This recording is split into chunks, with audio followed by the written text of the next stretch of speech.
Was metal detecting in a field the other day. Yeah. Found a Land Rover buried.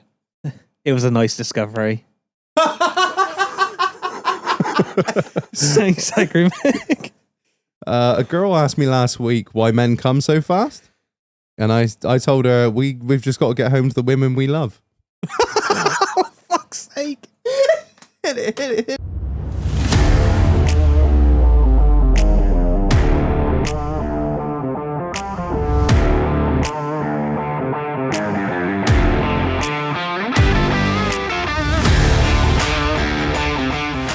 Good evening, scumbags. Welcome back to another episode of In the Doghouse, the podcast that brings you the best life hacks. Like, did you know if your flight gets cancelled, most airports have a secret fleet of backup planes with lots of seats available, and they're only available to you if you're really mean to low-level employees?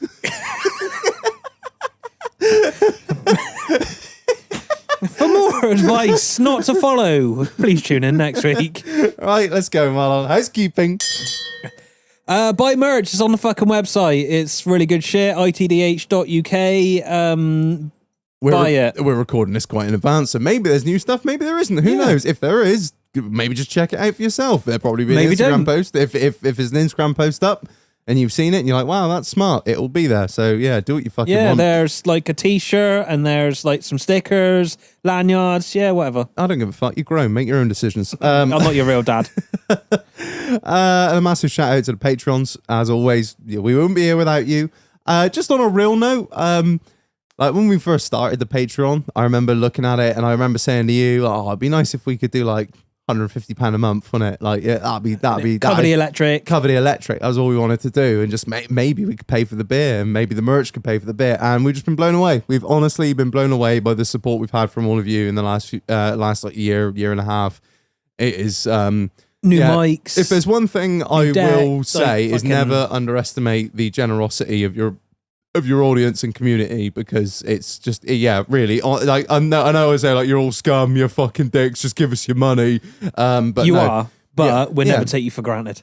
No, we won't, and we do really appreciate it, because like we say every episode, we wouldn't be here without you, and it is humbling, really humbling. So thank you from the bottom of our hearts. Thank you for supporting us. You know where to join the Patreon, you know where it is, you know what to do, link in the bio, all that good shit, link in the episode description. I'm not going to fucking waffle on too much. As always, there's a Pit Viper giveaway, Marlon, this month. Who won last week, we don't know, because we're recording it before Friday again, so it's kind of all out of sync, but do what you want. Whoever won them, well done you. You're very precious to us. You are a cunt. I don't know, man. I'm in a loving mood. So the next Pit Viper giveaway is gonna be Marlon's just getting up.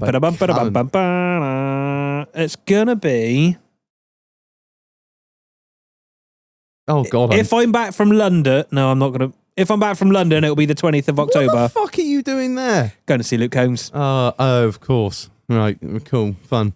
Anyway, obviously. Yeah. Anyway, and finally, a massive shout out to the sponsor of this episode, Street Mortgage Solutions. Now, Marlon, I wanna riddle me this, right? So you're changing electricity. What do? Go on a Go Compare site. Yeah. If you're changing your phone, what do? Shout at EE. Yeah. If you're changing your broadband, what do? Go Compare site. Yeah, exactly. Right. And what will you do? What were you trying to do to get your fucking get your phone bill down?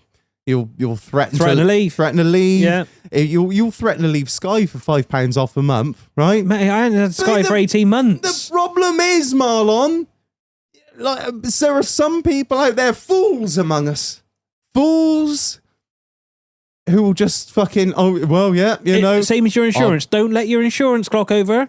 Don't let it tick over. Go on a site. If NatWest email you, say, hi, yeah, we see your deal's coming to an end. We've got another No.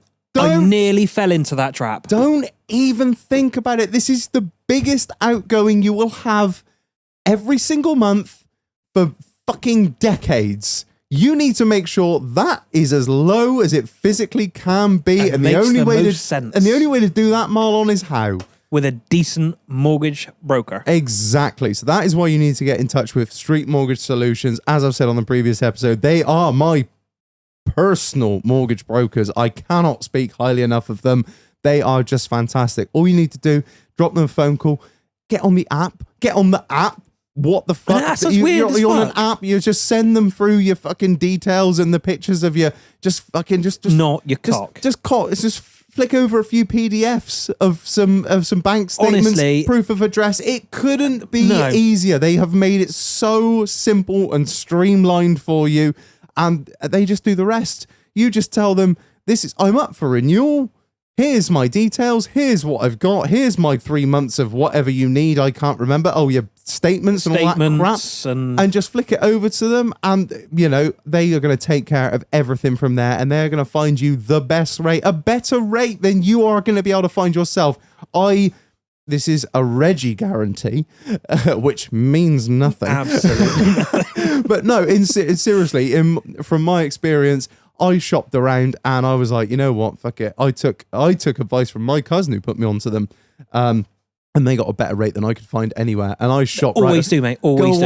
You go on the comparison sites and have a little look around. And I don't know if I want to trust the comparison sites with that much detail about myself. Not that much. Because have you seen that Go Compare twat? Yeah, and not only that, I don't think I don't want to be doing my mortgage through a comparison site. It's quite important. That's my house. You know, it's better to deal with someone in person, or even you don't have to deal with them in person. You can deal with them on the phone, but just a human that you can contact, and that would be our sponsor, Street Mortgage Solutions. So thank you for sponsoring this episode. You can get in touch with them at Street Mortgages on Instagram, www.streetmortgages.co.uk. Or pop in and see them in person in Shepton High Street. They are open 6 days a week, I believe. No, I can't remember what time they open, but, normal opening hours and probably till 1 on Saturday. I don't know. Work it out for yourself. Anyone really work Saturdays? Do what you fucking want. So, yeah, massive shout out to them. Thank you for sponsoring this episode. Right, Marlon, let's get into it. Who the fuck are we joined by tonight? Tonight, Reg, we are joined by Scott. We are joined by Scott. Just Scott. Yeah, just Scott. How's it going? Not too bad, mate. How are you? Yeah, good. Delighted to be here. I tell you what, I'm shocked, to be honest, that you're here. Not only because you spend most of your life around the world, but also 12 months it's probably taken us to get him in the country at the same time we're not doing something, and then down to the studio and actually do a recording. It's easy. I'd say it's easier to nail Jelly to a wall than to get him on this fucking podcast. How long have we been badgering you about fucking getting you on? And then you were like, here. How does fucking Wednesday suit you? And I'm like, I've been trying for 12 months to plan this, and you're like, Wednesday?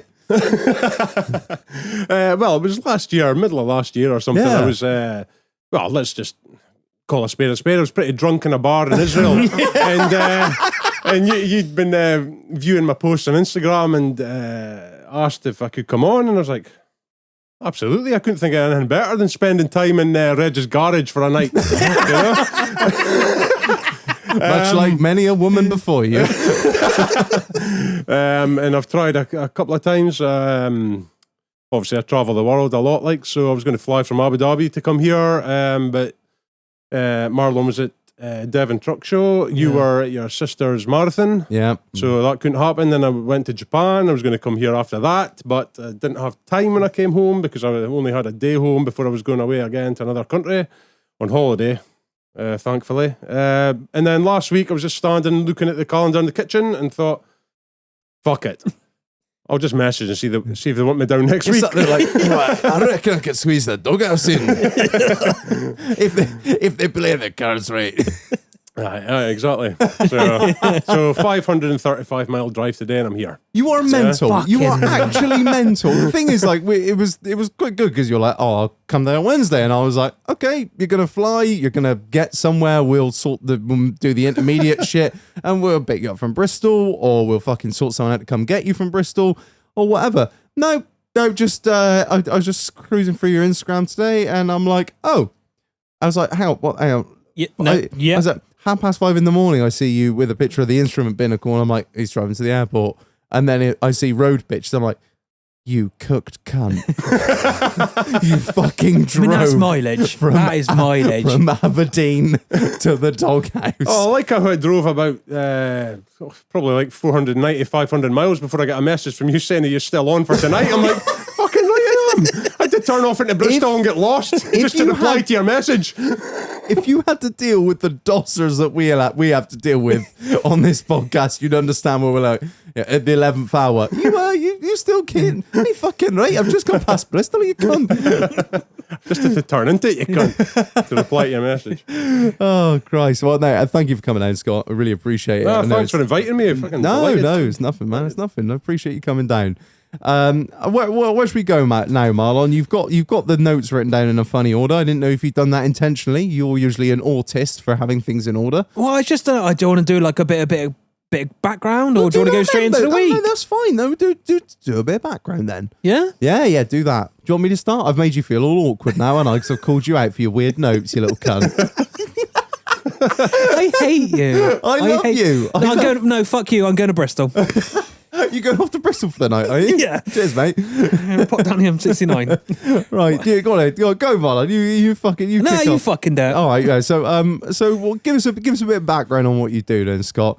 Okay, a bit of background on me. I've worked in the oil industry for the last 15, 16 years.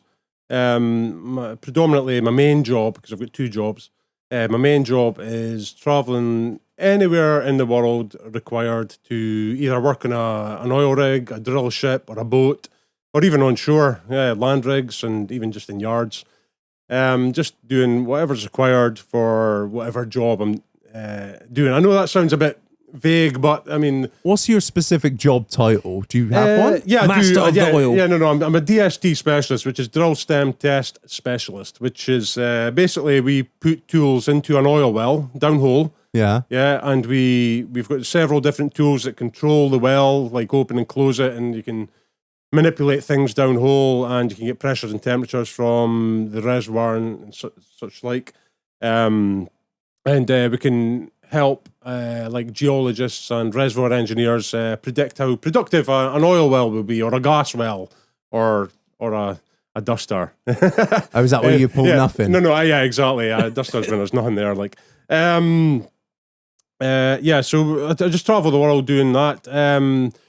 I do various things, but that's my main job. It can take me all over the world, which is the best part of the job. Like, I love the traveling. I love just, if there's a job in a country I've not been to, I'm absolutely buzzing to go to it, regardless of what the job is. If it's an easy job, a hard job, just get me there, basically. Anything to go see the world, like. Yeah, absolutely. And someone else is paying. Yeah. Do you work exactly. for, don't mention company names, but you're contracted to a company? Yeah. I'm And an employee of a company, and there's a good few of us. We're called like field engineers, if you like, oil field. So we'll get sent to a job, maybe four of us, and then we'll just go and carry out the job. Sometimes it takes a couple of days, sometimes it takes a couple of months, so it's an ad hoc kind of basis, and we just never know how long we're going to be away. Well, so we get a ballpark figure usually, but I mean, it's so unpredictable. I think one of you guys mentioned the last time you tried to get me on, I was like, when could you maybe next get on? Yeah, like, and you're like, I don't really I was fucking... like planning things is just not in my life. Like, you know what I mean? Like, I can't plan anything. Yeah, so that's my main job. And then on the side, I've got a second job where I drive lorries as well, like Arctics. So As if you weren't busy enough. No, I know, yeah. So when that's just that's kind of like a childhood dream in a sense. Like, I mean, I grew up around lorries, and my dad's been a lorry driver most of his career, and obviously never wanted me to get into the industry. But then in 2015, the oil industry crashed, and I had my license, and I thought, well, I'll start driving, and then I've just kept it on going since then. Like, so. Question: why did the oil industry crash? What was it? It was something to do with OPEC, wasn't it? I actually looked this up a while ago because I forgot myself. OPEC, for those who don't know, is, I don't know what it stands for. It's basically the Middle Eastern cartel of oil producers, isn't it? Yeah. But Wasn't it? I mean, I might Did be they wrong. find some more oil? I thought, and I might be wrong, wasn't it because Iran opened themselves up to nuclear inspection, and then they were allowed to sell oil on the open market, but not a part of OPEC? I might be talking absolutely out of my ass there. Yeah, I'm not Yeah, sure. like- I think Yeah, Reg, actually, you're a fucking dick. no. I'll be honest. I can't remember off the top of my head. Like, but I mean, in 2015, basically, I had 7 months off. You know what I mean? Like, so I came home from Iraq in February, and I didn't go away again until October. Ah. So that's when I took up the lorry driving. Yeah. Like, It's something to do in the middle. Yeah. That's yeah. a long ass But holiday. I actually love doing it anyway, though. You know, the lorry driving. I kind of prefer that as a job. I like my job for the traveling, like my main job for the traveling. The work I just do. You know what I mean?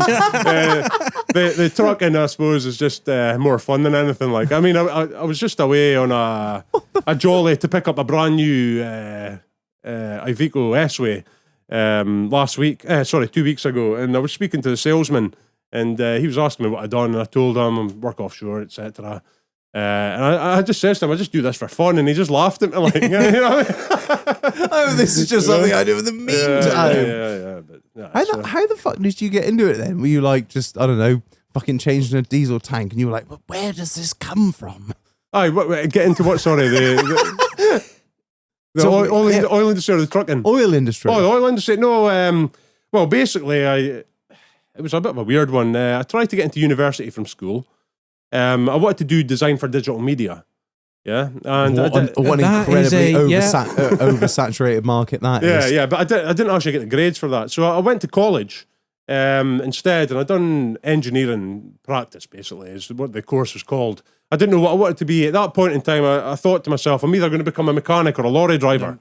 Yeah. And then I ended up doing that course, passed it, and then I done an HNC in an HND in mechanical engineering, and then because I had free time, I'd done some HNCs in electronic and electrical engineering, and then fucking hell. And then after my HND in mechanical engineering, I was university did open up to me from there. I was like, right, okay. I just kept going basically. It sounds very. You're talking about this very casually, like, oh well, I had some free time, so I did some more qualifications. Well, like the engineering practice was like certain modules, and then when I done the HND of mechanical engineering, I'd already covered some modules in the practice, so I was able to do like a few night classes here and there, and get another 2 HNCs in electrical and electronic engineering. Just Jesus. There was a few of us in the same boat, so we were all like moving doing along the same together, thing. you know. Yeah. And then I ended up going into university into second year, and then I done mechanical and offshore engineering, and then finished that.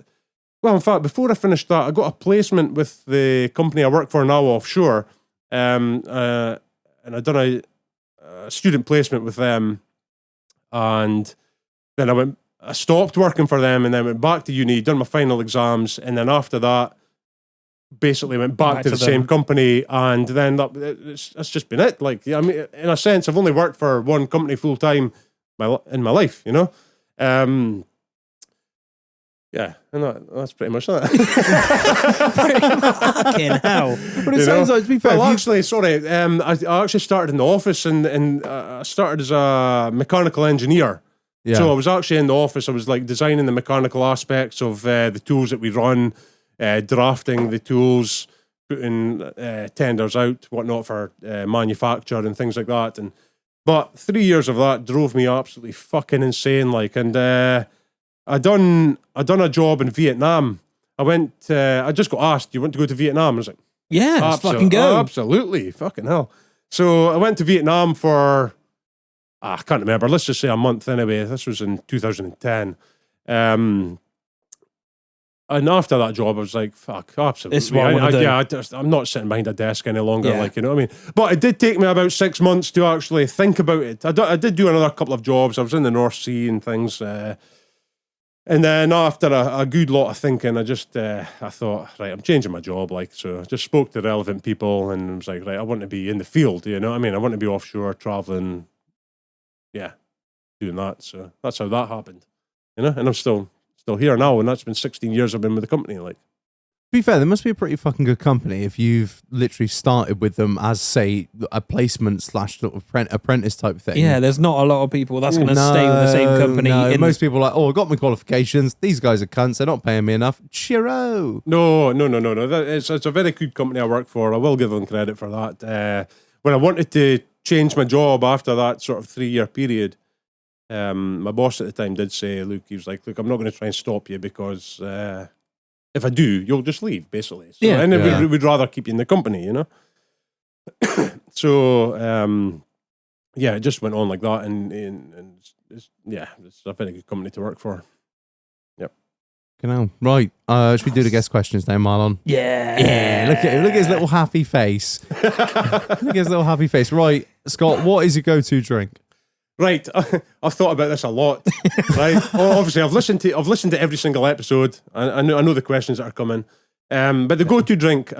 Have you ever specified where and when the go-to drink is? Because like I've got a go-to drink for when I'm in the house. I've got a go-to drink for when I'm on the road, and I've got a go-to drink kind of when I'm in the bar. You know, I like a Jack Daniels and Coke when I'm trucking along. No, not quite. Like, God, so, tell me. I want to hear it all. right, okay, right. When I'm in the house, like cup of tea. Right, that's my go-to drink. I drink tea in the house. Yeah, if I'm on the road, whether it's in a lorry or a car, I am brew. coffee. Really? Yeah, well, I just got sucked into that You're a- fucking Costa and Starbucks pish. You know what I mean? And like, I don't. You know, No, What you're a you dick. need That's is how a- they get you. You know, what you need is a decent coffee machine and a nice big insulated tumbler. You've just Keep- reminded me about your fucking coffee machine. Am I going to get a coffee from your coffee machine? I love how everyone. We're gonna have to get one for the bar, Marlon. We're gonna have to because Oh, everyone. Yeah, no, dear. but I don't have yes, any fucking money. I'll get you one in the break. I promise. No, but genuinely, it is. I don't know when it happened, but I remember driving about in the past, like younger and like not drinking coffee when I was driving. But nowadays, it's like you can't go past a petrol station without thinking, "Fuck, I better get a Costa and I better use my app so I get a fucking bean as well." Like, so. I'll need my macchiato caramel latte, please, with a double shot espresso with some chai. Yeah, well, I've never known anyone who's a coffee and a tea man. Like I can drink both. Yeah, but- usually it's like one or the other, isn't it? yeah. Well, the thing is, like, I'm probably more of a tea man, but you can't get a fucking good tea on the road. No. Exactly, no. but you can get a half decent coffee. I mean, you pay through the nose, but That's the Fuck- thing. Is there any money in tea? That's the thing. Like, imagine getting charged like. I don't know. China's done all right. Imagine. That's must be the funniest thing you've ever said. right, we found it. Marlon's funniest thing. Is that the podcast finished? Sick. Complete. I'm going to Bristol. The funniest stuff he comes out with is just straight off the bat. Like straight away, just like an instant reply bursting out of his head. Yeah. Oh fuck. Yeah, but like if you imagine like the thing is with like tea on the road, like imagine if you went to like a service station and they were like PG tips £2, you'd be like, I'm not fucking paying that. Yeah. Hey, it's a tea bag and hot water. That is 23 pence. Here, mugging me off. Whereas like, oh, it's The beans came from this forest, I have and I smuggled them in my asshole all the way to the grinders in Bristol, Yeah, exactly. who dry roasted them and sent them down to the coffee shop. Exactly. Oh, yeah, that's what you're paying for, not that Yeah, fucking you're paying- PG tip shite. Paying for the The experience. carbon footprint. Yeah. That's what you're paying for. That's the ULEZ in there. What the fuck has come over you? Yeah. It's been a fucking week, mate. I could tell. We'd get you more angry more often. Right. So moving on. Yeah, Right. please. So do. we've got the tea in the house. We've got the coffee on the road. Right. Yeah. It's just easier. Now, the alcoholic side of things is slightly different. Now, as you know, I travel the world, right? So basically, what I do is I just drink the local beer Yeah. wherever I am. You know what I mean? That's a good way to be. Yeah, so I don't actually have a go-to. I mean, Stella, I would maybe say if I was in a bar in the UK and there's Stella on tap, I'll probably drink that. Safe bet, Right. always. You guys actually have got me onto Thatcher's Gold. Yeah. We were speaking about this earlier, and Well, I had no hand in that whatsoever. A big can of apples. That's what you need. I just thought, fuck it, why not try a bit of cider, you know? And I was in Dubai when I had my first one. I sent you guys a photograph. You know, What a place. That's the most next level shit I've ever heard in my life. Can you tell me how much it was a pint again? I could probably look back at my message and tell you exactly, but it was about £12.95 or something like for the pint. You know, but I just thought I was fucking roasting. I was fucking bored. There is nothing better than a cold pint of cider on a and I hot thought, day. and it was Somerset there, apples, mind. Thatcher's Gold, you know, and I thought, and I was listening to you probably speaking about it, you know. So, Subliminal messaging. Yeah. exactly. So all we need to do now is Um, get sponsored by Thatcher's. Yeah. If Yeah. you're listening. But anyway, I mean, like, that has been a bit of a go-to in the recent times. And I suppose I'll just mention as well, if it comes to cocktails, yeah, Oh. I absolutely love a Bloody Mary. Love Really? them. Yeah, love them. Yeah, I was in Israel, right? I was sitting in a bar in Israel. What I'd never had a Bloody Mary in my life. And there was a South African barman Jewish barman from South Africa who'd moved to Israel to get back to There's his. a lot of Jews in South Africa, isn't there? I think right to say Israel. no, a lot of Jews in Israel. I've- For fuck's sake. No, there is. There's quite a large Jewish population in South Africa. okay, well, that's something new I've learned today. There you Then go. Don't know why, Yeah. but that's just something I knew. Yeah. Is it what? So the hang on, okay, what are you laughing about now? on you go. Marlon's like, There's a lot of for some Jews in reason. Israel. So- That's what he said, not me. He said, I thought you were going to say it's like Jews Yeah. in Anyway, Israel. I was in this bar in Israel, right? And the barman was like, "Can I make?" We were drinking beer, and he got talking to us, and he was like, "Can I make you some Bloody Mary?" I was like, "All right, if you want." You know what So I he mean? slit the throat of a Palestinian child. Was that halal? Yeah, I'm going to admit that part, but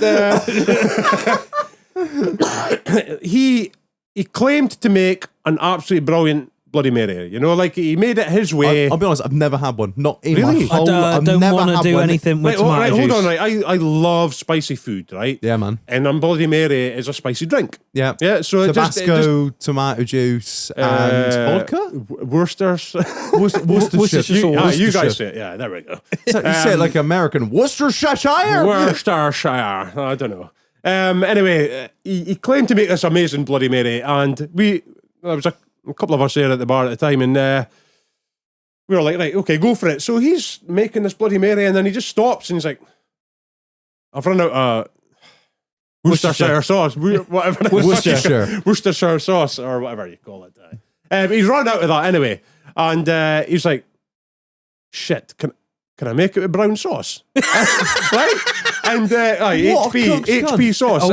And I was like, just go for it. I've never had a Bloody Mary anyway. Yeah, He so you're made not it. going to know what it's No, exactly. But he made it and it was absolutely brilliant. Like, in my opinion, and the person or people, can't remember, that I was with, absolutely brilliant. Like, so I enjoyed that. And then ever since then, anytime I've been in a place where cocktails have been available, Bloody Mary has been my my drink. Yeah, We'll my have go-to. to try one because I've never had one. Well, maybe we need to do that. Have you ever H- had one? No. No, me Even on a neither. plane. I was on a plane. Was it flying back from Israel? Maybe it was actually, and I asked for a Bloody Mary, and she poured the tomato juice and the Tabasco and whatnot, and then just handed me like a little bottle of vodka. I'm like, oh, okay, I've got to kind of half make it myself. Like, you know what I mean? Like, What is this, the IKEA of cocktails? just poured the whole thing in. Brilliant. You know, so that was good. So does that answer your question then? So tea in the that- house, coffee in the road, just whatever beers on tap. I do like Thatcher's Gold a lot now, and I like a Bloody Mary if it's a cocktail. So With I'm like, HP sauce. but, yeah, but it's good with HP sauce actually. We need to try it with both. Fucking right. Yeah. So I've been listening to episode after episode after episode, and I'm just waiting for somebody to ask you that same question. Where? Go to drink where? But where? More definitively, where? I mean, I've came to Somerset and I went straight into the Highwayman and ordered a Thatcher's Gold. You know what I mean? Yeah, because that's what you do in Somerset. But when I was in Abu Dhabi a few months ago, last year, I walked into a bar and there was like tenants, you know? What? Yeah, and I was like, oh, I don't even really rate it that highly, but give me a bloody tenants, you know what I mean? Like, and really enjoyed it actually over there, you know? Like, I don't really, I won't, no, that's a lie. I will have a tenants in a bar at home, but I will like- have attendance when I see it because you don't see it down here. No, they Yeah, don't yeah, sit yeah, down yeah. there at all. When in Rome, Yeah. drink what's at home. Right, next question. Most mental thing to happen on a night out. time travel. What? Yeah, definitely time travel. What? Yeah. Right, so long story long. Yeah. It's a podcast, man. You Yeah. take all the time you need. Right, fair bro. enough. Right, I was heading to Australia, right? And I had to nip in past Vietnam. Okay. Right, basically That's like me going down to work and nipping in the co-op. I just had to nip into Vietnam to pick up some fucking, I don't know, Rice? noodles. Anyway, I had a job in Australia to go Racist. to. And there was a meeting basically, like discussing like an upcoming job in Vietnam. So I swung in past Vietnam on the way to Australia for a couple of nights. So I turned up there, Turned up quite late at night, but over there, just because of the climate and just the part of the world, you know what I mean? Like, even though it's like 9, 10 o'clock at night, it's still absolutely rammed full of people, scooters, vehicles, you know, just everything's open. Everything's still going on. Oh, brilliant. I love that sort of thing. So, night one, I went out. I thought, right, I'm going to get a few beers. And I just went kind of local. Like, I went down the sort of back alleys, just went to like tiny little bars where it's just like local people. Kind of backstreet sort of local people. Yeah. Do you know in the sort of like the 80s into the 90s, there used to be that sort of paper globe light shades that everybody had. Yes. Yes. So there was the likes of that sort of thing, like maybe different colours and whatnot, like kind of like down alleyways and whatnot, just lighting up the alleyway. And there was tiny little bars here and there. So I was just kind of soaking in the culture. There was like murals on the walls and just scooters everywhere. It was just brilliant. I love immersing myself in the culture, or the beer culture, should we say? Like, Immerse myself in the piss. no, but I'd done that anyway the first night. So I went out and had a good night, just drinking and just like, there was no sort of like expats going about really or anything, you know. And that was a good night. And then I went to a meeting that day. And then the next night I thought, right, I'm going to go more mainstream, right? So I'm just going to look for just something a bit more mental. So I just went out for a walk. This is in Ho Chi Minh City, by the way, like Saigon, as it used to be called in Vietnam. And I went out for a walk and I saw a rooftop bar and I thought, right, that's exactly where I'm going. It's called the Red Lion. No, it wasn't called the Red Lion, but I walked into it anyway, and there was a young guy sitting there, an English guy, and I spoke to him, said hello and whatnot. He was just sitting randomly at the bottom of the stairs, and turns out after I spoke to him, his dad owned the bar upstairs, the rooftop bar. His dad was Turkish. Of course. Yeah, so I was like, right, brilliant. So I went Do up. your skin fade while you're out there. Hot towel, like. So I went upstairs anyway, and then when I walked into the bar, well, I say into the bar, but it was like kind of open rooftop bar, you know. I walked in and there was this, let's just say, a quite portly, white guy sitting there at the bar, and then there was a little tiny Vietnamese guy with his head in his hand, sort of thing, on the bar, like, just, and I was like, fucking hell, what's happened to him? So I went over, got speaking to them, got a drink and whatnot, and it turns out the white guy, he was an Australian teacher, so he was there teaching English, and the Vietnamese guy that had his head on the bar was the chef, actually, who had got in tow with this Australian guy and just drunk too much and couldn't fucking handle it, basically. Yeah? Right? And then obviously, like, got speaking to him and blah blah blah. And then the English guy came upstairs, from downstairs, the owner's son, he came upstairs, and we all got speaking and we were all drinking beers and whatnot, and then the Australian guy who lived there as well, he said, "Do you want to go somewhere a bit better?" Basically. And I was like, absolutely. You know what I mean? Just take me anywhere. I don't give a fuck. So Anywhere. So we left Anywhere. left the chef, left the bar. Me, the Australian guy, and the owner's son. He came with us as well. So three of us, right? And I didn't ask how we were going to get to where we were going, but went downstairs and jumped on a scooter. Right, so like a 50cc fucking moped, basically. Three of us, three up, no helmets or nothing, fucking flying down. I don't even know, just flying into the centre of Ho Chi Minh City. Fuck knows where. So we ended up at this bar. Well, no, it's a lie. We ended up at a few bars, but we ended up at this bar, and they were doing nitrous oxide balloons. Right? Yeah. And like in my lifetime, actually, I've not done the minimal like sort of drugs. I've tippled in very, very little. You know what I mean? For a boring sort of like upbringing in that Same sort as of me. I've literally scratched the very base of the drug pyramid. I don't know if it's been same as me. I don't know if it's a fear thing or if it's just a control thing or what. Like, but I've just never.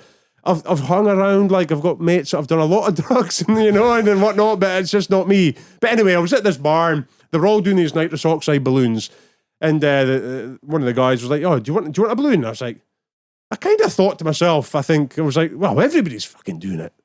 It's obviously not that bad, you know what I mean? So I was like, go for it, you know what I mean? So I got a balloon, I sort of inhaled it, and sitting there for a few minutes, I was like, don't really feel anything, like, and one of the guys was, he said to me, he was like, you never inhaled it properly, you need to properly inhale it. And I was like, oh, okay. Obviously, that's why I'm not feeling it. So he was like, do you want another one? And I was like, oh, go on then. So I got another one, and I swear to God, like, I'm surprised the balloon didn't end up in my lung, because I thought, right, I've obviously got to properly inhale this. I didn't know anything about it. I thought, it's laughing gas. It can't be that bad. Right, the next thing I know, I'm standing at a table, like both my hands on the table, looking at these people in the eyes, and they're saying, are you okay, mate? I mean, what's up? I don't know. They had a lot of concern for me. And I'm just looking at them in the eyes, and I'm like, what's wrong here? And then I turned round to the table that I was sitting at. Nobody was there. And I'm like, holy fuck, how the fuck did I tell these people I've time travelled? Like, I've literally time travelled. I was so fucked up in my head at that moment in time. Like, I honestly thought I time travelled. I didn't know what the fuck was going on. I'm standing, and these people knew me, and the people that I was sitting with were not even there. You know what I mean? I was like, what the fuck? I was like, I've time travelled or something, you know? And then everything came, like, calmed down, and then I think one of the guys turned up, and eventually and stuff, and then obviously my mind started working more normally. And it turns out I'd fucking taken the blue and stood up and passed out on the fucking stairs. I was about to say, it was like, something about this story tells me that you blacked the fuck out. Yeah. So I passed out on the stairs, well, not allegedly, I did, but so that's why suddenly everybody in the bar knew me, but I didn't know them.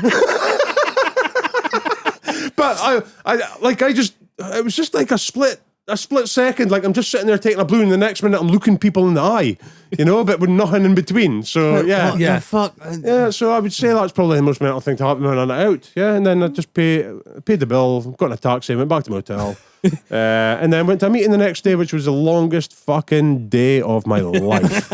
I am not joking. Is. Oh my God, like I'll just pop out for one. I was not popping out for one. Yeah. But luckily enough, the first day was the day that I was actually involved in the sort of meeting, right? And the second day I was just there because I was there. A body. Right, yeah, a body. And I actually like kind of like fell asleep. Like my head nodded, and I was like, fuck, did anybody see that? And then the client actually invited us all out for a meal that night and whatnot. There was like, I don't know, 20, 30 people there. And I honestly, as soon as that meeting finished, I sidestepped out that meeting, straight to my hotel room, and I fell asleep at about 5:30, and I woke up from my flight the next day. Fuck. Yeah, I was absolutely fucked. Yeah, so I would say that's probably the most mental thing to happen to me on a night out, like thinking I genuinely time travelled. The thing is with him, 88 miles an hour. The thing is with him, he seems like one of these bastards that's just like, you're like, oh yeah, so I went to fucking Rome, and he's like, yeah, well, I went to Rome once, and guess what happened? Here's this mental story about me doing the mental thing. You're like, what happened with you in Rome? I don't fucking matter, mate. Enough of didn't go. Yeah, so got up the next day, jumped on a plane, to Australia. So, all right, last question, Scott. What is your favourite category on Pornhub? Right, I've also thought about this one, right? And I'm just going to be honest with you, I don't watch Pornhub. No? No, I just don't watch it. Like, I've obviously watched it in the past. I've obviously been on it. But I thought, well, having met you, you don't seem like a man who has time for wanking. You seem like a very busy man. Yeah, I'm just called a wanker. Join the club. Yeah. No, I genuinely, I thought to myself, well, I'll go on, have a little browse, see what... I just thought, fuck it, what's the point in pretending, you know what I mean? Just hit the randomise button. Yeah, I mean, I would probably go on and type in big tits or something, you know what I mean, and just take it from there. Yeah, I mean, so... Oh, right. Well, let's fucking kick it off, right? Well, we're all backwards now, Marlon. Right, Reg, how's your week been, mate? How's my week been? Not too much, mate. I've murdered a lot of rats. I've been doing a lot of rat murder. We've had we had a pest control guy who wasn't very good, and the rats kind of got on top of us a bit. So me and the old man took it upon ourselves to have a bit of rat genocide. I am. Got a Tommy gun. You've seen Inglourious Bastards, yeah? You've seen Christopher Waltz. I am Hans Lander of. I just choked I choked a hedgehog up in the corner of the shed, and I was like, "You are hiding rats under the footings of the shed, yes." Point them out. Where are they? Point them out now. Yes, yeah. So what I did, right? Right.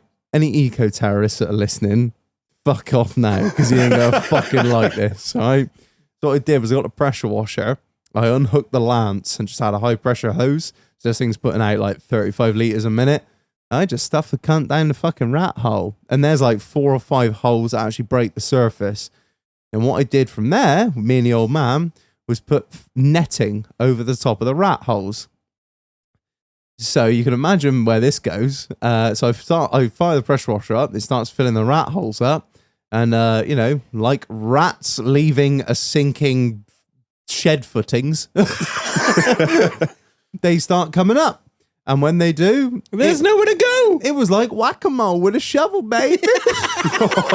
Fucking up you come and down you go. It was like the Titanic. It was like the Titanic. Step back or I'll shoot you all like dogs. Yeah, so they just pop up, they hit the netting, and I just bonk, bonk straight on the head like the horny bonk, bonk. Yeah, just smashing the fuck out of rats. So I'm getting on top of it. We had a good day murdering rats. Yeah, that was fun. Yeah, and it's just been dehorning all week, mate. I have been ripping horns out left, right, and centre. I've had that gas iron lit to fuck. Anyone who's big into your dehorning game, what you need is a Cox iron. Don't buy that cheap fucking wooden handle chip from Mole Valley. Get a Cox iron with a decent jet and a decent reg. That's the main thing. And a blowtorch. Just keep that shit hot. And yeah, so I did big on the dehorning. I've probably done the last 2 weeks, probably done about 400 or 500 in the last couple of weeks. So yeah, it's been busy. I've got a nice callus worked into my hand there. Yeah, anyway, yeah, that's because of the horning. Yeah. Or the dehorning. Yeah, so I finished me dehorning, and I just like before I come here to record, I swung into Tesco's, and I was just there at the self-service checkout, and I'm very aware of how I smell. I stink. So I'm sat there at self-service, and I've always been waiting for this day, and today was the day that it came, right? And I didn't even realise, but I was in front of an equine girl who was at jobbers and whatever. And they're not jobbers anymore. They're like riding leggings or breeches. Fairfax and fuck all. Yeah, that's the ones. And I get this, excuse me. And I was like, yeah. Sorry, yeah. And she goes, quick question. I was like, yeah. And I'm stood there, dealer boots, jeans, wife beater. Nike wife beater. She goes, are you a farrier? And now the one thing you need to understand is that, you know, burning hair, burning protein, it all smells the same, doesn't it? You know, when you light someone's fucking hair on fire, whatever. That is the smell that is produced when a farrier is working on a horse's hoof because it's burning protein. Burning protein is also made by, you know, essentially setting fire to a calf. Excuse you, a farrier. And I just said, I can be whatever you want me to be, baby. No, I didn't. I was like, no, I'm a farmer. All right, she was like, you smell like a farrier. I was like, no, that's just burning calf. She just stared at me with this dead-eyed look like, okay. I was like, yeah, don't look at me like that. I know what you do to horses in the ring. Yeah, and that was it. Got me fucking See you later, Paul Walker, mate. Got me milk deal and fucked off. Just scarred someone for life. I was like, listen to the doghouse, bye. Holy fuck. Has it finally died? Has the stall finally died? No, I was trying to give some sort of like enactment of me leaving, and I leant over too much and the stall fell over. So yeah, that was pretty much my week, mate. I was just upsetting equine girls and killing rats. That's how I be. Yeah, keeping it real. What about you, Marlonis? Fucking Land Rovers, honestly. You know, I was bitching about the Ingenium stretching chains. Yeah. It's gone a step further now. What are they doing? They're snapping them. They are snapping the chains because people are ignoring noises. Oh, shit. Well, it's been tapping. It's had this Yeah, weird been noise. tapping for a little while now. And then all of a sudden it just stopped. 2 in 1 week. Snap top chain. And that's... Right off, innit? It's... I don't know the Ingenium engine. Even though I have one, I don't really understand so it. it's real interference. Real interference. I'm just waiting for like somebody to take a punt and just say, "Oh, just bang a top chain on it." What question, Marlon? What happened to? Remember safe engines? Remember we went from like interference engines to safe engines, and now we've gone back to interference engines. Whatever happened to this whole thing of the cam belt snaps? And don't worry, it's okay because nothing should touch each other. Is it because we've been looking for more compression? Efficiency. Everything's got to be like 0.1 mil away from each other to get the most power. Exactly, you've got it. Fucking hell. That That was just logistics. So we've had 2 snap this week, and they're like, what sort of money are we looking at for that? So your basic engine from Land Rover, because I won't buy one from anywhere else, is about $7,000. While you're doing that, I expect the DPF's fucked. It needs a turbo because you put a turbo on it anyway. But your bill comes to about $16,000. Oocha. So these £20,000 cars are now effectively write-offs. That's crazy, yeah. But nothing is made to last anymore. It is fucking mad. Fuck Land Rover, honestly. Like, well, Really? Did you not into Land Rovers, Marlon, no? no, not really, mate. It's I much prefer anything without an engine. The thing that scares me about this, right? Tesla. That's probably triggered you. I'm sorry, your subscription has expired. No more heated seats for you, liberal. The thing I don't understand, but more that terrifies me is that people will be taking these fucking 20, 30 grand loans out on a 4-year-old used car that's out of warranty and just thinking, oh yeah, it's only a couple of years old, drive it on. And then they get landed with a fucking bill from you being like, yeah, sorry, your engine's fucked. Sorry, you still owe 20 grand on this car, but is what it is, cash money, bruh. Yeah, most of them now, like when you're taking out a finance deal, you do get some kind of warranty, and some of them are okay. Some of them aren't worth a wank, but some of them are okay. Yeah, they are and they aren't they? But the AA one's quite good. And Ramp as well. Haven't had any issues with Ramp yet. Some of them are like, oh, well, that's excessive wear. And Yeah. like, on what? A major component It's that done never gets serviced. It's done 50,000 miles. Yeah. And, like, fucked. It's scary. So don't buy one. If you do, I've You told you. Take your fucking life in your hands. Yeah. You make your own decisions. Marlon's not your real dad. I'm not. Might be. And van-wise, Might be. she is like, she's ready to sleep in. Cushions should be turning up any day.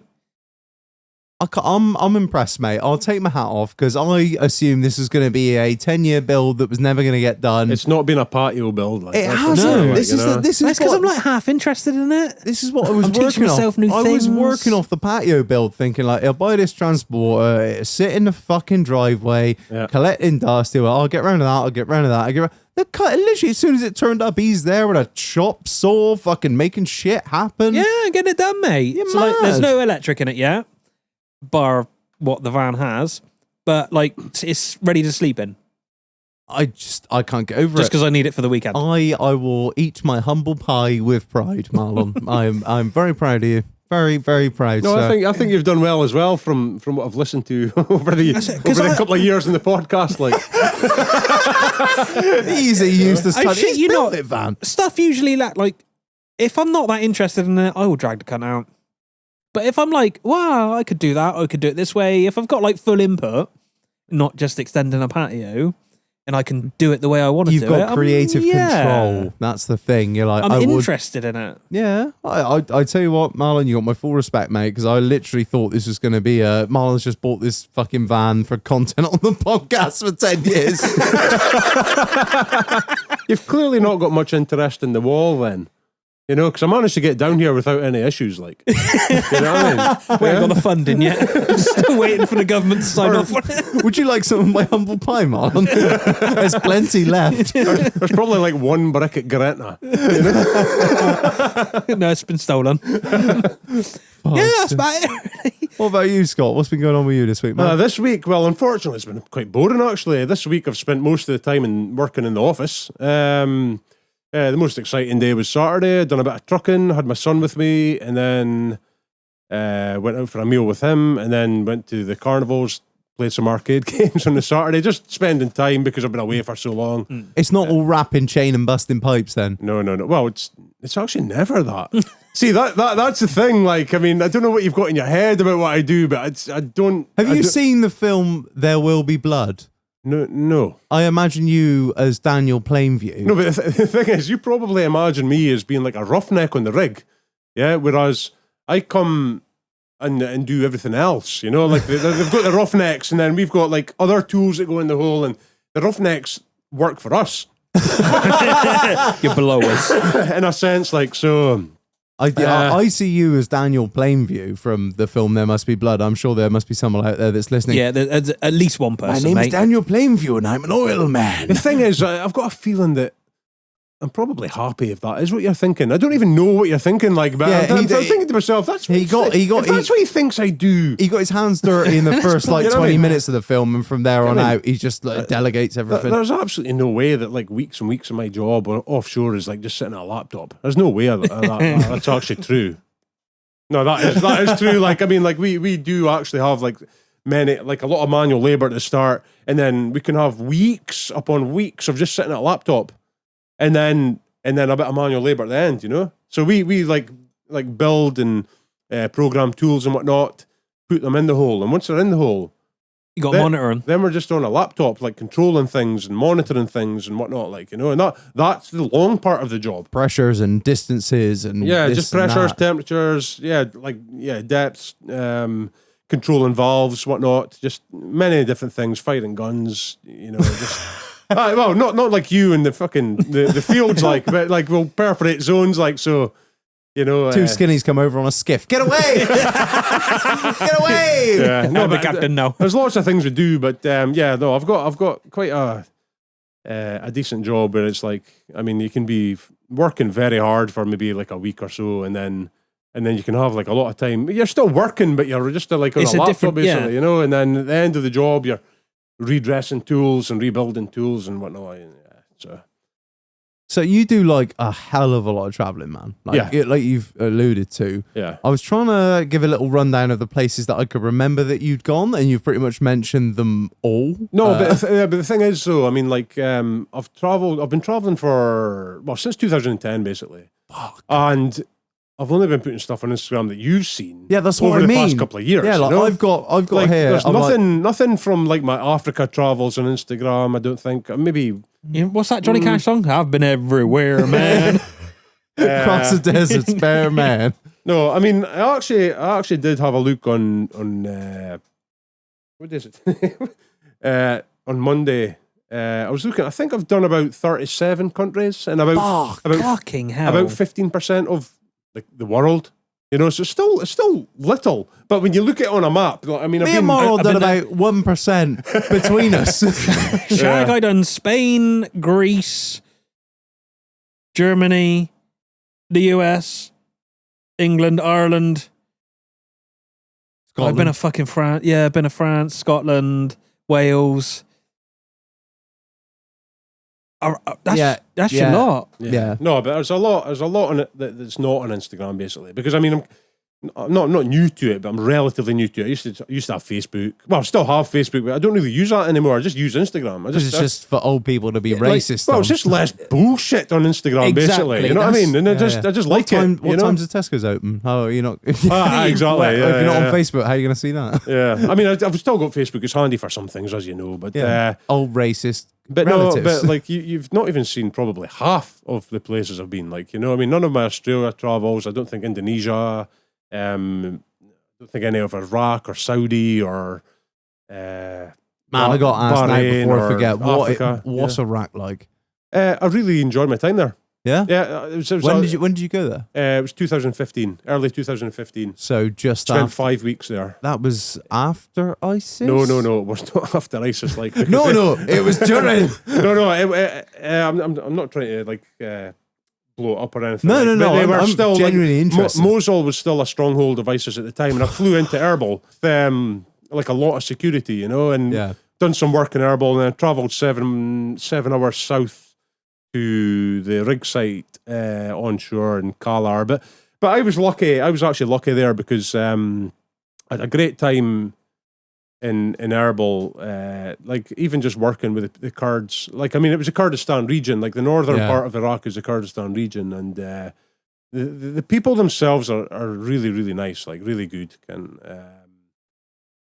And I did enjoy my time there. I had some good times. We were not allowed to go out as such, but sort of me being me / us being us. Allegedly. But yeah, allegedly just jump in a taxi and fuck off somewhere. Straight on like, the you know back what of a Hilux. Let's Yeah. Not quite, but What's this button do? But at the time, no, I didn't actually. I wasn't able to do too much. We tried to get out to a kind of a bar club sort of thing, but it never happened. Like we just ended up having a bit of a party in the taxi. Would you believe? Anyway, it was basically the travel from Erbil to Salamanaya, and then from there to Kalar, which is about a 7-hour journey by road through northern Iraq. And In the Hilux with a gun on. no, it was actually a Ford Expedition, is it? Is that the really long one? Yeah. that's I actually what- had one in Florida as a that's what I had a in hire Florida. car. Yeah, you Yeah, yeah. did have one. Yeah, they're really nice actually. Sick. Yeah, but we drove down in one of them, and this will sound a bit weird, like, but the scariest thing that happened whilst I was in Iraq actually was like the guy sort of hit the brakes very hard, swerved and everything, and the guy turned around and was like, "Oh my god, did you fucking see that?" And we were like, "Holy fuck, what the fuck's going on?" And he was like, "There's a cow in the road."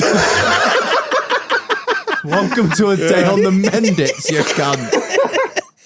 But driving down through the country was fucking amazing. The scenery Yeah, was I can amazing. fucking imagine. Like it's very naive, but like you kind of. Well, I kind of flew over there thinking, okay, it's just going to be desert and it's just going to be soldiers running about. You know what I mean? And, Yeah. and ISIL or whatever. But no, it's beautiful countryside. Very rocky, but very beautiful. And like it points like very mountainous and even just reminded me of like some Scottish sort of like highlands at times, like, you know, it's very good. Like, and then the rig site I was working on was amazing. Very good food, very good conditions. I actually got taught how to strip, use, and rebuild an AK-47 on the rig. Oh, cool. And the security guy, actually was like, "Yeah, you just never know." You know what I mean? So unfortunately, I never got to fire it. Sorry, never Dust got cover, front trunnion. Yeah. there was actually a firing range, but I was unfortunately working at the point in time where a few of the guys went to the firing range. So, but no, it was actually a really good time. Five weeks I spent there and really enjoyed it. what more can I say? Right. Really enjoyed it. But I will say though, I mean, there was people from my work that did go, and they actually went north. I went south. They went north into the mountains and were working on a rig there, and they did get evacuated because of ISIS. You know, they Yeah, it was just, from what I understand, like any mountainous region in any of these sort of, you know, I've seen the Afghan- films, man. Yeah, that's where a lot of the strongholds are, aren't they? Because it's difficult terrain for us to, what I say, for Yeah. us. Look at me, George Bush, yeah, for us to get to and destroy. Fuck me, man. The rig that I turned up to though had been shot at literally days before I turned up. What, just what, a small arms fire? Disgruntled farmer. Ah, Yeah. Because they've actually got like kind of by law they have to employ A certain amount. Yeah, a certain of amount course. of locals to do shit. So there was a guy that would come in with a tractor and just get all the rubbish and fuck off with that, and obviously get paid for it, you know. So I Yeah, mean, yeah. they need to kind of give back to the community in a way, like. yeah. Yeah, so That's like There me was when they that. build a new housing estate over the road and just let a few fucking 12 bores off. You don't want to live here, you cunt. so there is a photograph of me sitting in a bomb shelter, just like sort of like On my laptop. just literally sitting on a laptop. I had my laptop in the bomb shelter and I was like programming tools that were outside. You know what I mean? It was, Another busy day in the office. actually, How's your Monday? you're just triggering memories here. Like, but I had a crazy time. Like, I was staying in a camp that was like a 15-minute bus ride from the camp to the rig site, and we actually, I'm not joking here. Like, the guy had a race with another bus. Like, and it was like it was an off road. It was like an off road kind of rally stage. That's the only way I could describe it. You know what I mean? It was fucking Worse than brilliant, our like. roads. Yeah, absolutely worse than our roads. Yeah, we blew them all up. Whoa, there's no we in this. I had no hand in the matter. Oh man. How did you? I want to ask. How did you find like Japan? I've always wanted to go. Japan, right? That's very good question. It's now my top country that I've been to, like my most favourite country. Say yeah. that. Yeah. I really, really want to go No, to Japan. seriously, well, I've And I always know wanted to it's go. Big money. I've You'd be always quite wanted to big in go. Japan. I am huge in Japan. Yeah, but you get tall Japanese guys as well, though. I mean, I wasn't walking around thinking I was massive all the time, you know. Godzilla. But no, it was incredible actually. I mean, the country itself, it's very. How do I describe this? I mean, it was just like where I was. I mean, that I was speaking to people, and I mean, there are shite places, okay, right? But where I was, and I travelled quite a lot of it actually. It's a very clean country, right? So I mean, that was very evident when I was walking about. I mean, it was like this is a really nice place to be. The people were very nice.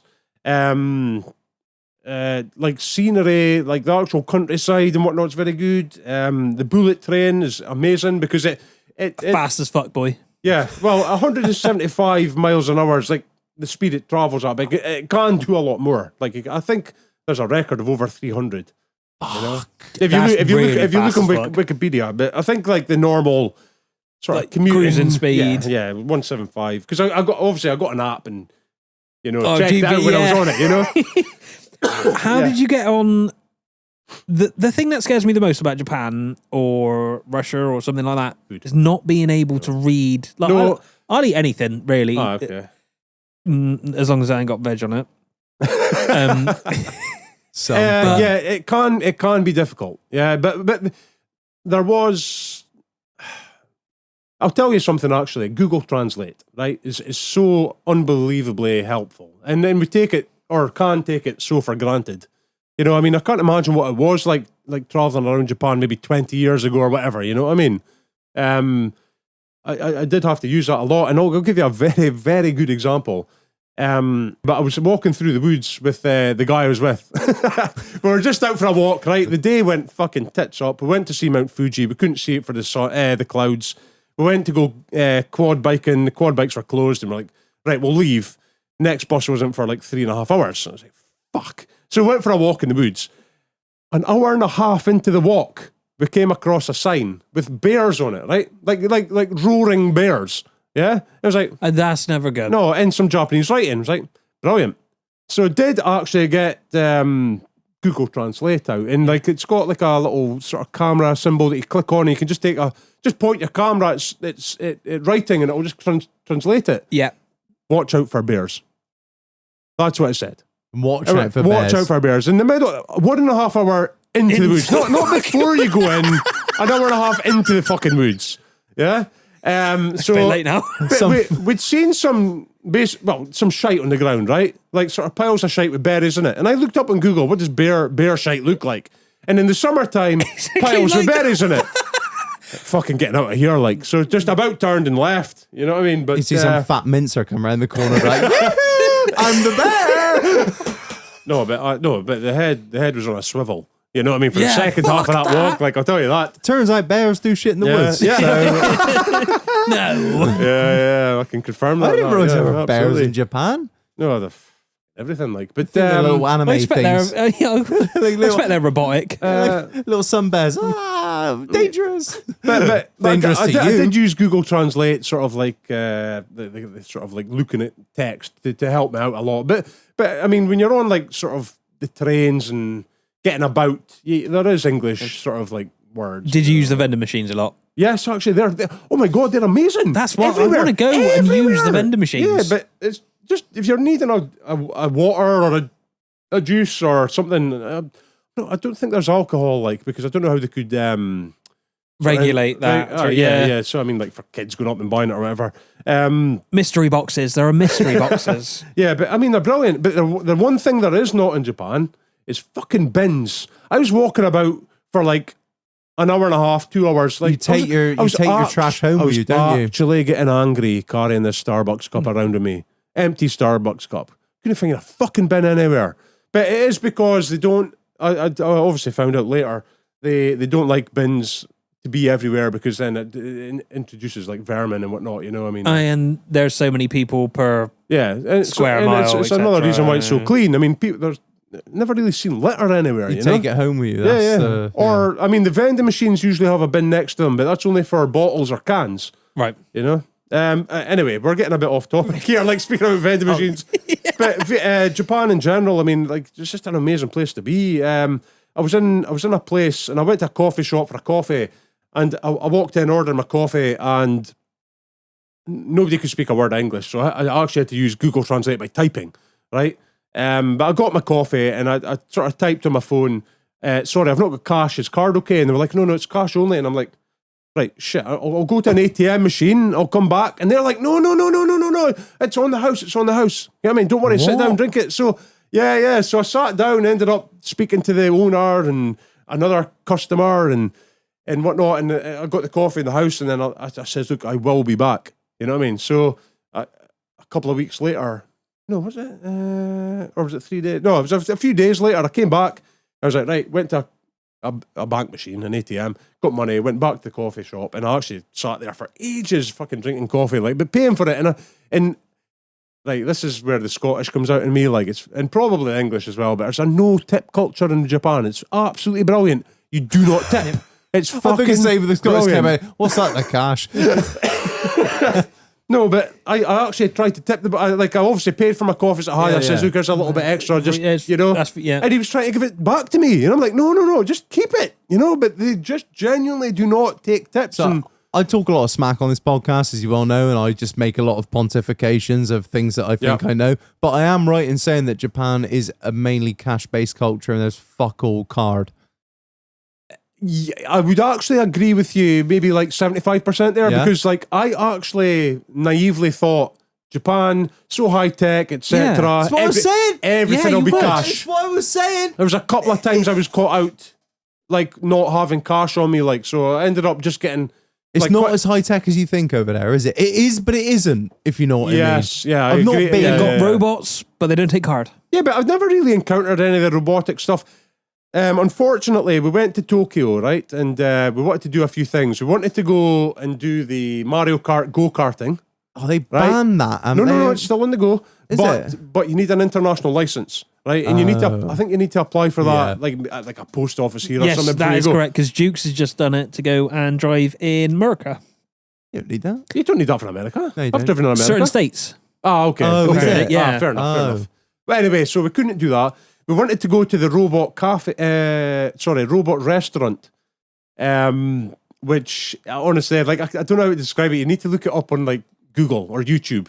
It's just a mental robotic kind of like think I've show. seen- Yeah, it's just crazy, like lights and robots and people just like doing a big enactment in the middle of like a restaurant, you know. But it was closed permanently since COVID, apparently. So we couldn't do that either. So I didn't get Just to in do case that. the robots get COVID. Yeah, Yeah. I understand. It makes sense. You know, look after those that are, Don't want them off for a week. Look Yeah. after the front of house. I understand. Yeah, so there was that. But anyway, I went to Hiroshima. I saw the atomic dome, which was very interesting. You know what I mean? It was good to see. And luckily enough, when I went there, there was the flower festival, which maybe doesn't sound very good, but holy shit, the place was packed. Like, just like parades and people on stages performing, music, dancers, just flying massive flags about and everything. Yeah, it was a brilliant environment to be in. What did you the know? flag say? There was no need to drop the atomic bomb because Russia were going to invade. No, I don't think. Anyway, and we were just using that as a show of force towards the Russians to show that we built it before they had, and we just needed to use it anyway. So yeah, I'm not actually sure if you believe that the flower festival's anything Always to do get with it. political. there was no fucking need to was do just- that. It was just kind of good timing.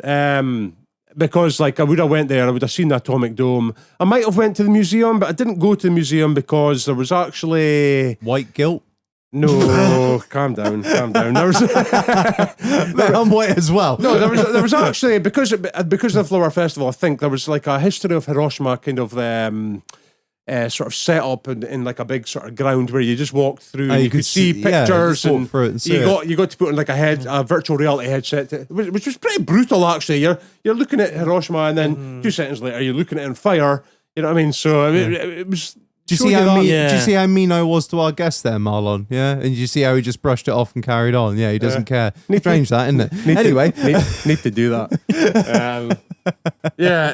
So I went there. I went to a few temples and castles.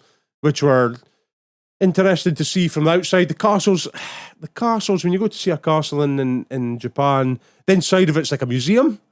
So it's kind of cool to see, but you get, if you're like me, you get bored very quickly. And you're just like fuck us. Right, straight up to the top, look at the view, and then down and out. You know what I mean? That's the National Trust. Right, that's it. Fuck you, I'm off. There's only so many things I can look at which are date. Oh, this was from 1761. No, That's exactly. from And you're fucking- reading I'm like, paragraphs and yeah, paragraphs and paragraphs. Yeah, like, In Let me see- 1822, let a me see a man samurai stood here sword and let and me he get out saw of here. an army coming over the hill. Literally. I want to see the fucking view. Yeah. Couple of swords, maybe some Yeah, yeah. firearms. Yeah, I do. mate. and the building itself, you know? Yeah. It was very good. And I actually made a Japanese friend over there, Taka. I was in a bar in a place called Shimizu, and I went in and nobody could speak English, so I was actually just like kind of communicating with the barmaids with Google Translate. Yeah. But this guy came in, he could speak English, so I made friends with him, and then I actually met him later on in another city because I was actually going to where he lives. And he took me about, which was very good actually. Like, so he took me personal about. tour and, guide. like, yeah, basically a personal tour, but unbelievably friendly tour guide. You know, it's like, you know, is it okay if I go to the toilet? And I'm like, look, you're a grown fucking man. Get to the fucking toilet if you're needed, man. You know what I mean? Jeez, you don't have to ask me. Shag, I'll just walk out for a shit and not say a word. No, but I mean, it was brilliant. I mean, Japan, I actually was really wanting to try and see some of the car and truck culture over there. Yes. Oh, what is it called? What's the... Which were you speaking about? Bazooka. Yes, with the really long splitters and the big exhausts. Yeah. Well, actually, the most crazy thing I seen from a distance was a van, and it was orange, and it had like a massive spoiler and, Yeah. and whatnot, a massive exhaust, but it was away in the distance. And I seen like various Skylines and an El Camino even, and just various different cars that were cool, but I never actually got to see like a car meet or anything like that, which was really annoying.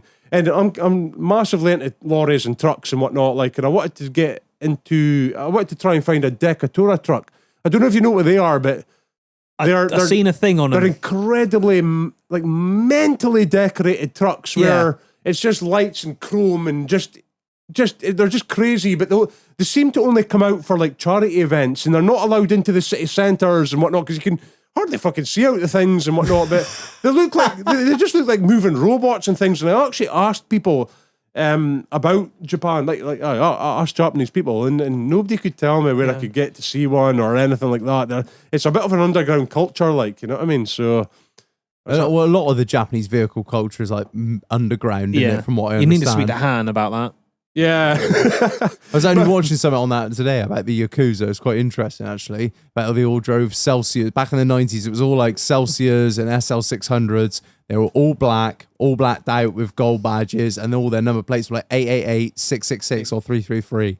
It was really interesting, yeah. Yeah, I don't know how their like sort of reg plates work over there, but I did see like a Toyota AE86. You know what I'm speaking about? Oh, and the yeah. reg plate was. I've got a photograph I can show you later, but the reg plate was 86. I just thought it was cool. You know what I mean? It was that's like fucking that's cool. brilliant. Like, you know. Well, apparently I was watching this video, and apparently it's not like over here where you can like buy a number plate. You literally have to wait in line, Yeah. and you are like, if you're 86th in queue, you're having the 86th number. Oh, really? Yeah. So either you buy that, like you get there and you like find out who's there and you buy their space. Got or if you're the Yakuza, you just walk up to the front and just say, I am having 888. Yeah. And if you don't, I'm going to shoot you in the fucking head. And Yeah. they're like, Yeah. Arigato. yeah, that's I it. got to, yeah. I wasn't going to say it, Marlon. Konnichiwa.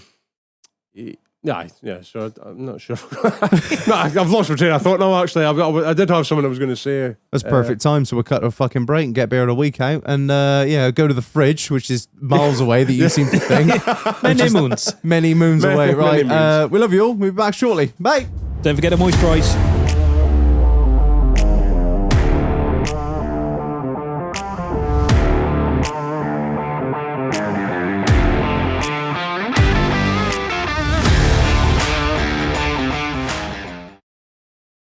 And we're fucking back. But before we get in a beer away, Marlon, a massive shout out to the sponsor of this episode, Street Mortgage Solutions. Now, listen up, Marlon. You're a first time buyer. you know, what would you naturally do as a first time buyer? Easiest route. Just go to the fucking bank that you've been banking Yeah. with for the past fucking 20 years. of Because your they life. know you, they've got all your details, Yeah, they've got it's easy. everything. They're just like, oh yeah, we can offer you a mortgage because we've got it all here. That's fine. Come on in, sit down. Here's the rate, and you're like, well, it's certainly some numbers, sir. I'll just sign on the dotted line, so I will. Okay, and they're like, oh, wonderful, yes, you just sign there, you fucking fool. No, don't do that. No.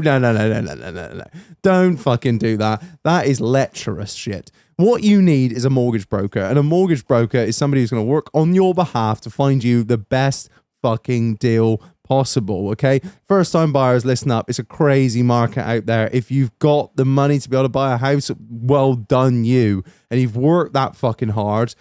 Don't give it to someone else. Don't go giving it away to some bank that you've just been banking with because your parents banked with them for 20 years. Therefore, they set you up some sort of child's account, which has now grown into an adult's account, which then they think they can just take your mortgage. No. Yeah, there's no loyalty in this game. Don't be loyal to some bank. There are They wouldn't give a shit. They don't give a shit about you. There's no loyalty in this game. You just got to chop and change to the cheapest people who are going to give you the best rate. And the best way to do that is get yourself a decent mortgage broker. So hit up Street Mortgage Solutions. They guys are going to help you navigate the absolute jungle that is the first time buyer market.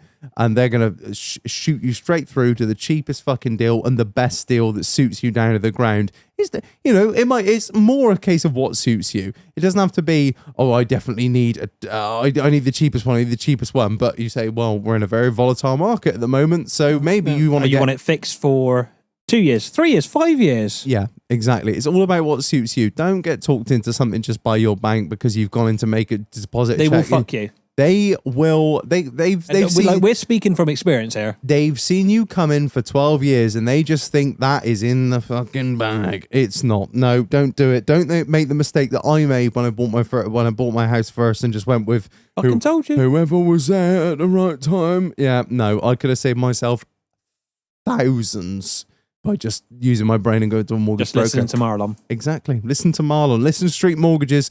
Hit them up at Street Mortgage Solution, Street Mortgages on Instagram, streetmortgages.co.uk, and check them out. Pop in, check them high street. They're there.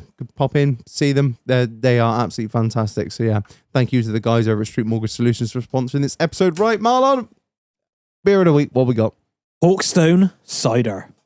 Big shout out to Skippy for dropping this off the other day. I mentioned in the last episode he sent us over some goodies, and this was one of them. So yeah, he popped over to Diddley Squat Farm shop and had a selfie wearing the. I still need to go down there. I've not been. I'm actually up in the Cotswolds this weekend, so whether I managed to find time to swing by, I don't know. But yeah. He was up there, took a selfie with the drinking will continue until the economy improves. Saw the old doghouse sticker already there, thanks to others on the stanchion of Let's fucking go. of the shop. Yeah, so right, Marlon, without any further ado, can you please read the marketing bullshit? The ancient Hawkstone stands proud, looking out over the orchards of Gloucestershire, Herefordshire, Oxfordshire, and Worcestershire. From where we gather the... Why are you taking that out of the sheath? Just keep talking. From where we gather the very finest British heritage cider apple varieties, using the fresh pressed juice from the apples picked in those counties, not countries, sorry. Our master cider makers ferment with champagne yeast and mature the cider for up to 6 months before cold filtering to create a cider that's full of flavour and character. Never from concentrate, never pasteurised, hard to make, easy to drink. That is some marketing bullshit there. There is a lot of talk there. Yeah. Right, well, I'm going to try and do that thing that you see. Right? I've done this before. I've done it. The first time I ever did it, I did it absolutely perfectly. So let's just give it a... Ready? 3, Ready. 2, 1. Can I have one more go at it? I think you need to do this with... Uh-oh. That's... Try to do the whole shaft. Ready? Giggity. No, no, I give up. No, I've probably chipped the blade. I can't do it. I've done it. I've done the World War II, the World War II bayonet a disservice. I need. Wait, I had. Do you remember? Were you here when I did it with a? I had a Rambo knife, and I did it with a Rambo knife. No, I think that was in your dream. I did. Ask the wife. She was wild because it was our engagement champagne that I did it with for oh, what's that thing you put Prosecco and Jägermeister with? You should maybe kind of describe what you were trying to do, actually, for the listeners. I was trying to saber it. I was trying to saber the bottle. I was Yeah, trying to. failed I was twice. trying to. Do you want me to keep going until I get it right? I feel like we've done a lot of build up now. That if I don't get it, if I right, I feel like everyone's gone past the point of caring. we'll just cut this out. If it doesn't work, I'll just lop it out of the podcast. You always think I don't edit this. Oi, there we go. Oh my God. Knives and beer. Knives and beer. Right, I did it. Right, let's. Any more further ado, let's get into it. Can I just like a normal person? I will just open it with a bottle opener. Right, let me just pick the bits of sharded glass out of this.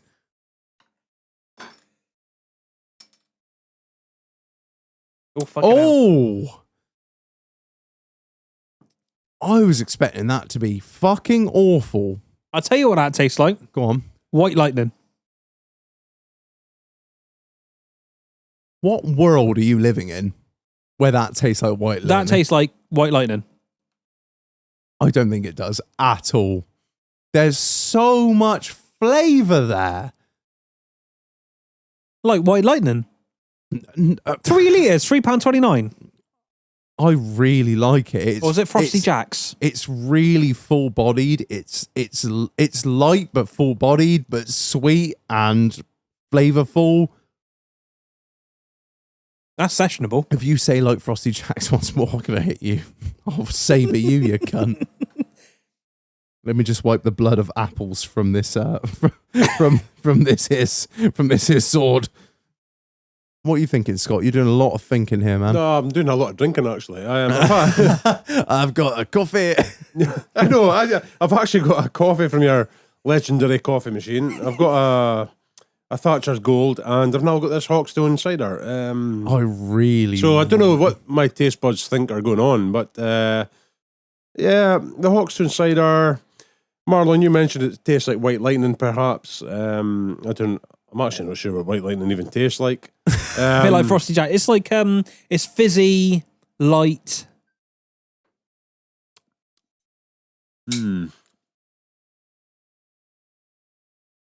Yeah, I quite like it, actually. It's very easy, Yeah, as you say, sessionable. yeah. I think that would be good on I thought it was going to be some super. a nice sunny day. Yeah, I Yeah. thought it was going to be some super dark, real fucking like heavy, Woke. dry. It does say suitable for vegans on it. Oh, Reg, I've just noticed half your Do you not see half me? your bottles. No, I thought you just took the top off. No, but no, you- no. I actually knocked a bit of glass off. It wasn't a full saber, but at least I did take some glass off with the bottle top. So we'll take that as a win. Yeah. I like it. Do you know what? I'm really surprised because considering we had the Hawkston on, Mule bought some Hawkston on for us probably a year ago, maybe even more, and we were wholly disappointed by Yeah. it. I kind of thought that was going to be the case with this, but no, this fucking knocks it out of the park. Honest to God, hand on heart, if this was on tap against Thatcher's Gold, I would buy this as long as it wasn't $5.60 a pint. It's drinkable. It's not offensive. Like, I don't drink cider, and I don't mind that. I probably, that is the most impressed I've been with a cider on this show. The most impressed. That is fucking amazing. I'm actually a bit surprised. I'm quite new to the cider game, actually, as I've told you. I think Thatcher's Gold tastes better, Yeah. but I think it's... The thing is, I've got to try and get the fact that it's Hawkstone out of my head, you know what I mean? Like, I really want to try Hawkstone Lager, which I've not tried. And now we've got Hawkstone Cider. I'm like, oh, great, let's have a try of this. But I think it's quite average, to be honest. You know, I actually prefer the Thatcher's Gold. I think I could easily drink this Hawkstone, no problem. I could drink that all day. Well, Trying not to sound like an alcoholic here, but just you know what I mean. Like it's sessionable. I'm I mean, trying to play up to Scottish stereotypes, but I'm a smackhead. no, I think it's average. Like, Yeah, like I don't think there's anything special about it. I'm giving it a 5. So Seriously? I think it's fucking beautiful. Really? I really do. I don't think it's And really even got that much taste. I'm the king of apples. So as far as I'm I am the concerned, captain. I reign supreme, and you can't get fucked. No, I think Insufferable. I love it. I absolutely love it. That is gorgeous. Where are you at, Scott? TripAdvisor 3. Yeah, I mean, it's enjoyable. I don't think it's amazing, so I'm not going to give it a 5. I don't think it's great, so I'm not going to give it a 4. I'll give it a 3. I wouldn't say it's sessionable. I think 3 of those, and that would be me done. Not It's as in only like, 5%. hey, Only 5%. yeah, no, it's not. I'm not saying it's strong. I'm saying there's a lot. It's a lot of flavour. It's a heavy cider. Mate, I used to drink 3 litres of Frosty Jacks, so like, Choking on your coffee now. Can I just, for the listeners, I'm just going to let him in on a little behind the mic. Right, so when Scott first turned up, the dogs wanted to come in, like they always do whenever we come in the studio. The dogs want to come in, and Scott's there fighting with my English bulldog Frank. He's like, yeah, old bastard, come here! Oh, he's bit me ass. Oh, yeah. And then we're just chatting away, and I noticed that Scott sneezed a couple times, then he's coughed a couple times, and he's rubbing his eyes. And I think, fuck me, the aircon must be drying his eyes out, something fierce. Then it sort of clicks with me that he might be allergic to dogs. Scott, are you allergic to dogs? I am. Some. Come on. Some dogs. It's just my eyes, though. Yeah, I so what didn't you say? Well, no, yeah. I don't know. I just get on with it. I mean, don't get me wrong, Frank's a cute little fucker and he's just Yeah. full of beans, but yeah. If he came in again, it wouldn't be a problem, but yeah. Oh, it killed me. Oh dear. Good thing I got the wife's horse. The wife's horse. Yeah, the wife's horse has got allergies because I got an So absolute. you give me a horse tranquilizer, is that what you're saying? ketamine. It's what we call. It's our forte down here. I don't know what to pick up. I'm reaching for a cider. Well, a Thatcher's. I'm reaching for a Hoxton. I'm reaching for a coffee. What are you doing to me here? You know what I mean? Can I put all to the this in one doghouse. glass, please? Right. So what would you reckon you were on this, Marlon? I'm at 4. I reckon it's not offensive. A 4, a 3, and a 5. So Yeah. we're giving that a 4. A 4 out of 5 for Hawkston Cider. All right, sweet. Well, big shout out to Skippy for sending this to us. An absolute champion. I've really enjoyed it. It's I've had a great time. I'm fair cut by this point, so we'll just let the listeners know on that one. Right. Anyway, let's get back into it, Scott. I want to hear more fucking stories from the rig. Did you cause the BP incident? No. That's right. Just thought I'd All check. right. Next question. Can you tell us what actually happened on the deep water? Because I'm sure a lot of people are thinking he works on an oil rig. So No. He must know. No. I'm not going to. I'm not going to go into that because it's one of these things. I mean, just watch Deepwater Horizon.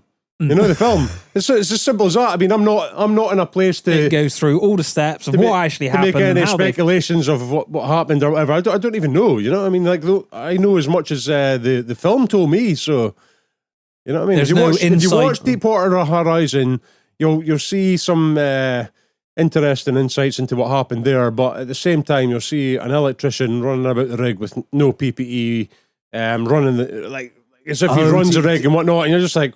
do you watch that film like And cringe constantly. Yes, yeah, like veterans watch any film about the army, And they said, like, Yeah, I watched yeah. the Fast and Furious, like, yeah. I do like the Fast and Furious films, but it's because I can take them lighthearted. Some people are like, "Yeah, how can you watch that?" And you're like, because it's if it's fiction. if you don't watch it expecting it to be like Yeah. reality, then you'll cope.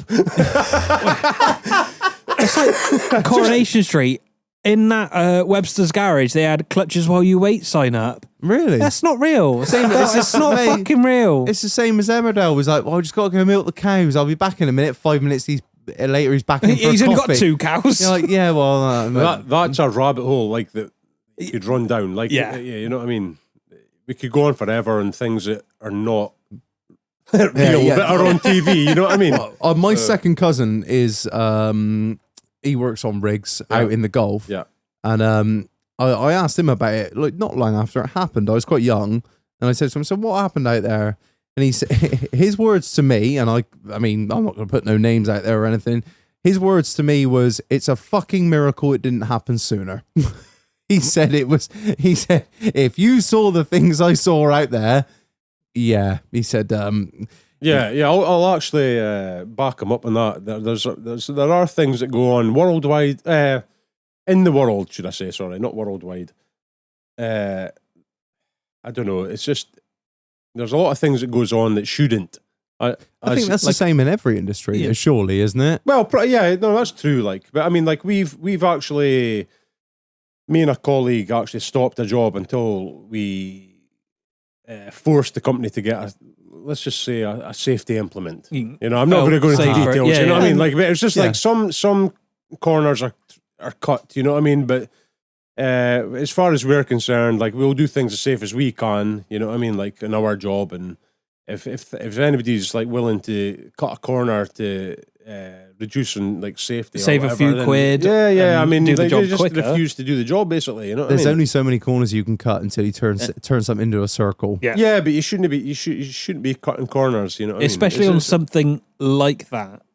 The thing is, oil industry is a very dangerous industry, but it's also this is from me. It's a very dangerous industry, but it's also very safe as well because of the Piper Alpha disaster. You know what I mean? Like there's been a lot of That was fucking awful, wasn't it? Yeah. Of course it was. But because of that, there's been a lot of safety HSE sort of implications. Do you know about that? Was that the one which blew up effectively? Yeah, basically, yeah. But that kicked off a sort of safety culture. You know what I mean? And I mean, you can be working in the industry and sometimes think to yourself, "Fuck, this is crazy." How like you can't do certain things like due to HSE and whatnot. Like, but I mean, it is good because it does keep you safe. You're in an incredibly dangerous environment, but because of HSE, it's kind of made like as safe as it can be. yeah, exactly. I mean, like I've not been injured or in I've been in a couple of dangerous environments, but because of the HSE environment that is what's the word I'm looking for?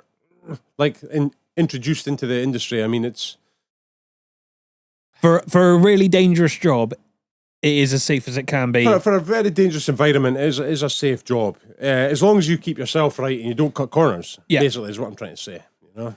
yeah, no, I can appreciate that. It's But I've been in places where we've had to force HSE upon people. You know what I mean? Shagnuts is wandering around in jeans and a t-shirt and no hard hat, no high vis, not chained to anything. do you see a lot of Yeah, like, I've seen that. I've seen that. you don't have to answer this, but Yeah. do you see a lot of cowboys in what you do? Yes, yeah, absolutely, yeah. Really? Yeah. It's still that kind of mentality of like just like Yeah, but white vests and jeans and No, not so much that. Like, I mean, I think you were thinking more of videos you've seen online of guys working in like Texas. You know what I mean? But yeah. but I have been. I live vicariously through YouTube, much like Marlon. Yeah, no, but let's just say I have been on oil rigs where people have been like working in like, with no PPE basically. Like Yeah. I've looked like an alien because I'm wearing a hard hat, I'm wearing safety glasses, I'm wearing a boiler suit, I'm wearing gloves, I'm wearing boots, and these guys All the are shit you running should be about- wearing. Yeah, exactly. And I've been working with people in certain countries where. I've been doing this for years. Yeah, exactly. Yes, exactly. I've Yeah. worked with a guy that didn't wear a hard hat for like many years, and you're like, well, that's all well and good until something does fall down on you. You know what I mean? Yeah. So- It's always some fucking chain or Yeah, fucking so- lift slips. but that's not like that's not North Sea, that's not Norway, that's not Australia. You know, what I mean, I've been in some countries. I'm trying not to like. No, directly- no, of course, no. Yeah. I understand that. Yeah, but you can pull your own You conclusions. can imagine. Yeah. Yeah. What is it like being out at sea for like days, weeks? Yeah. I was away to say months there. And it can roll into months. Sometimes it's been a couple of months. Do you get stir crazy? Yes. Yeah, you do. You start counting down the days. You know what I mean? Like some jobs I've been on, you don't know how long you're going to be there. Which is okay. Like, do you go just with like a job description? This is what you've got to do. Yes. And you will stay there until it's finished. Yes, exactly. Yeah. It comes a point. I mean, within like a month, we're within our right to start saying, like, requesting a replacement. You know what I mean? But I've never been that person. I've always been the person that's like, right, okay, I'll stay here as long as it takes. I'll finish the job. Yeah, I'll finish the job and go. And we've got a lot of guys like that, which is good. It's good for us. It does earn us the money, and it's good for the company as well. Start as a team, finish as a team. Exactly. Yeah, if you can see a job through. Yeah, but I mean, when I was in Abu Dhabi the last time, actually, earlier on this year, the job started in December, and it's still going on now. It's actually still going on now. So there's absolutely no way you'd be. Is that you guys call it onshore, offshore, or no? It's offshore. Like it's offshore. It's like a rig offshore. Mm-hmm. But there was issues offshore out with our control. So I was actually down manned, and I was put onto the beach, as we call it. Like, so regardless of where you are, it's just called the beach. You know what I mean? Onshore. Yeah. And that's when I was speaking to you, one of you guys on Instagram, and I was just roaming about Dubai for a couple of weeks because the rig had issues to sort whilst. There's no point you being. There's no point in me being there. So I was on shore and just. Well, basically having a little holiday, and that's one of the good things about the job is that all covered? You get your hotel paid for, your car. The sorted. hotel's paid for. It was a bit more complicated than that. I was actually in an Airbnb, blah blah blah. But I'll not go into that because it's boring. But expenses are covered, and so I'm just like basically there until you get called waiting to go back onto the rig. So I mean, there's been many times where I've had time on shore, and actually, it reminds me when I was driving down here. So I mean, it was a 10-hour drive. Well, it was like a 9-hour drive, but obviously I stopped a few times. But it was a 10-hour journey to get here today, and I was listening to. I listened to the first episode, and I listened to the last two episodes. And Gilo. Hey, Gilo. I've wanted to do that for weeks. I can tell you now that future editing me is going to be like, for fuck's sake. He was going on about, it was funny, he was going on about being stuck in a hotel room for 3 days. He wasn't all. He wasn't all. You remember that? 3 days, Gilo. And I was just driving down the road, like everything's relative though. It's everything's relative to the job you do, the life you lead, etc. Exactly. I spent weeks in hotel rooms. During COVID? Yeah, during COVID for quarantine. For it was mostly pre-rig quarantines. So I was traveling to countries, and the pre-rig quarantine was like you go in a hotel for a week, or 2 weeks or whatever, and then you go offshore. You know what I mean? Yeah. Because you can't be taking nothing onto the rig. Yes, exactly. Because that will bring the whole staff down. Oh, yeah. Exactly. But there's a couple of times that this has happened where I've went into a 1 week quarantine, and then it's turned into, there's delays offshore. You'll have to quarantine for another week. And you're like, fuck's sake, I've literally wasted a week of my life. Yeah. You know what I mean? And I'll tell you a little story, actually. I did get into a bit of trouble. No. Madness. It was actually in Abu Dhabi, and I'd done several quarantines in different countries, Norway, just Suriname, which I actually want to ask you about in a little bit.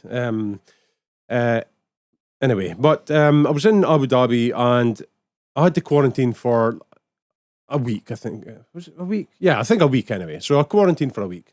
I think we were allowed out every 4 days or something like that. I can't remember because it was a while ago, and it was different in every country. It was a nightmare, actually. Whatever they chose. Yeah. So it was like every 4 days we were allowed to, well, not allowed to, but we had to go out and get a PCR test.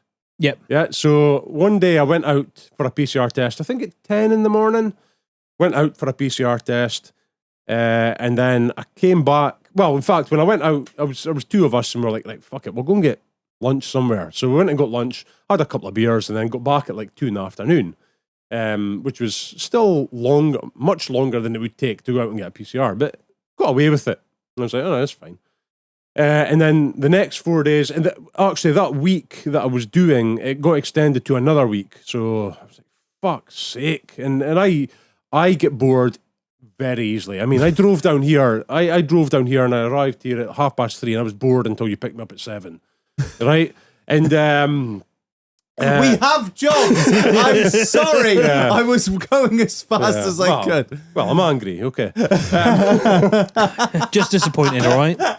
But anyway, like Fuck it, I'm going to Bristol for the night. Unprofessional. another 4 days later or whatever it was, we went out for another PCR test, and then went out, and I thought to myself, fuck it, let's push it the a bit. boat out here. Push it a bit Anyway, further. long story short, rolled into the hotel at 2 a.m. or something. I'm not even sure, right?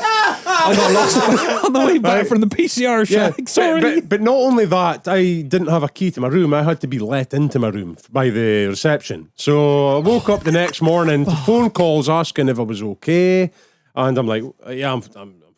Well, I'm not fine actually. I'm dying, but fucking hungover I'm as alive. shit. I'm alive. And then the receptionist asked me to come down and sign a form to say what time I came in. And she's like, you came in at 2, and I was like, okay. So I put 1400.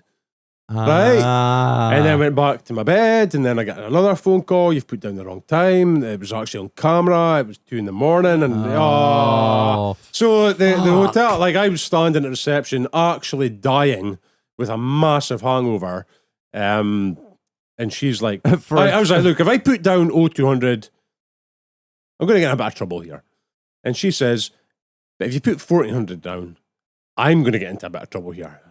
Fuck's it. I was like, let's split it in the middle. I was like, okay, Let's 200. meet in the middle. 200. I was feeling At so 8 o'clock. bad. I was feeling so bad. I was like, look, I'm just gonna fess up, right? Fuck it. 200. I'm going back to my bed.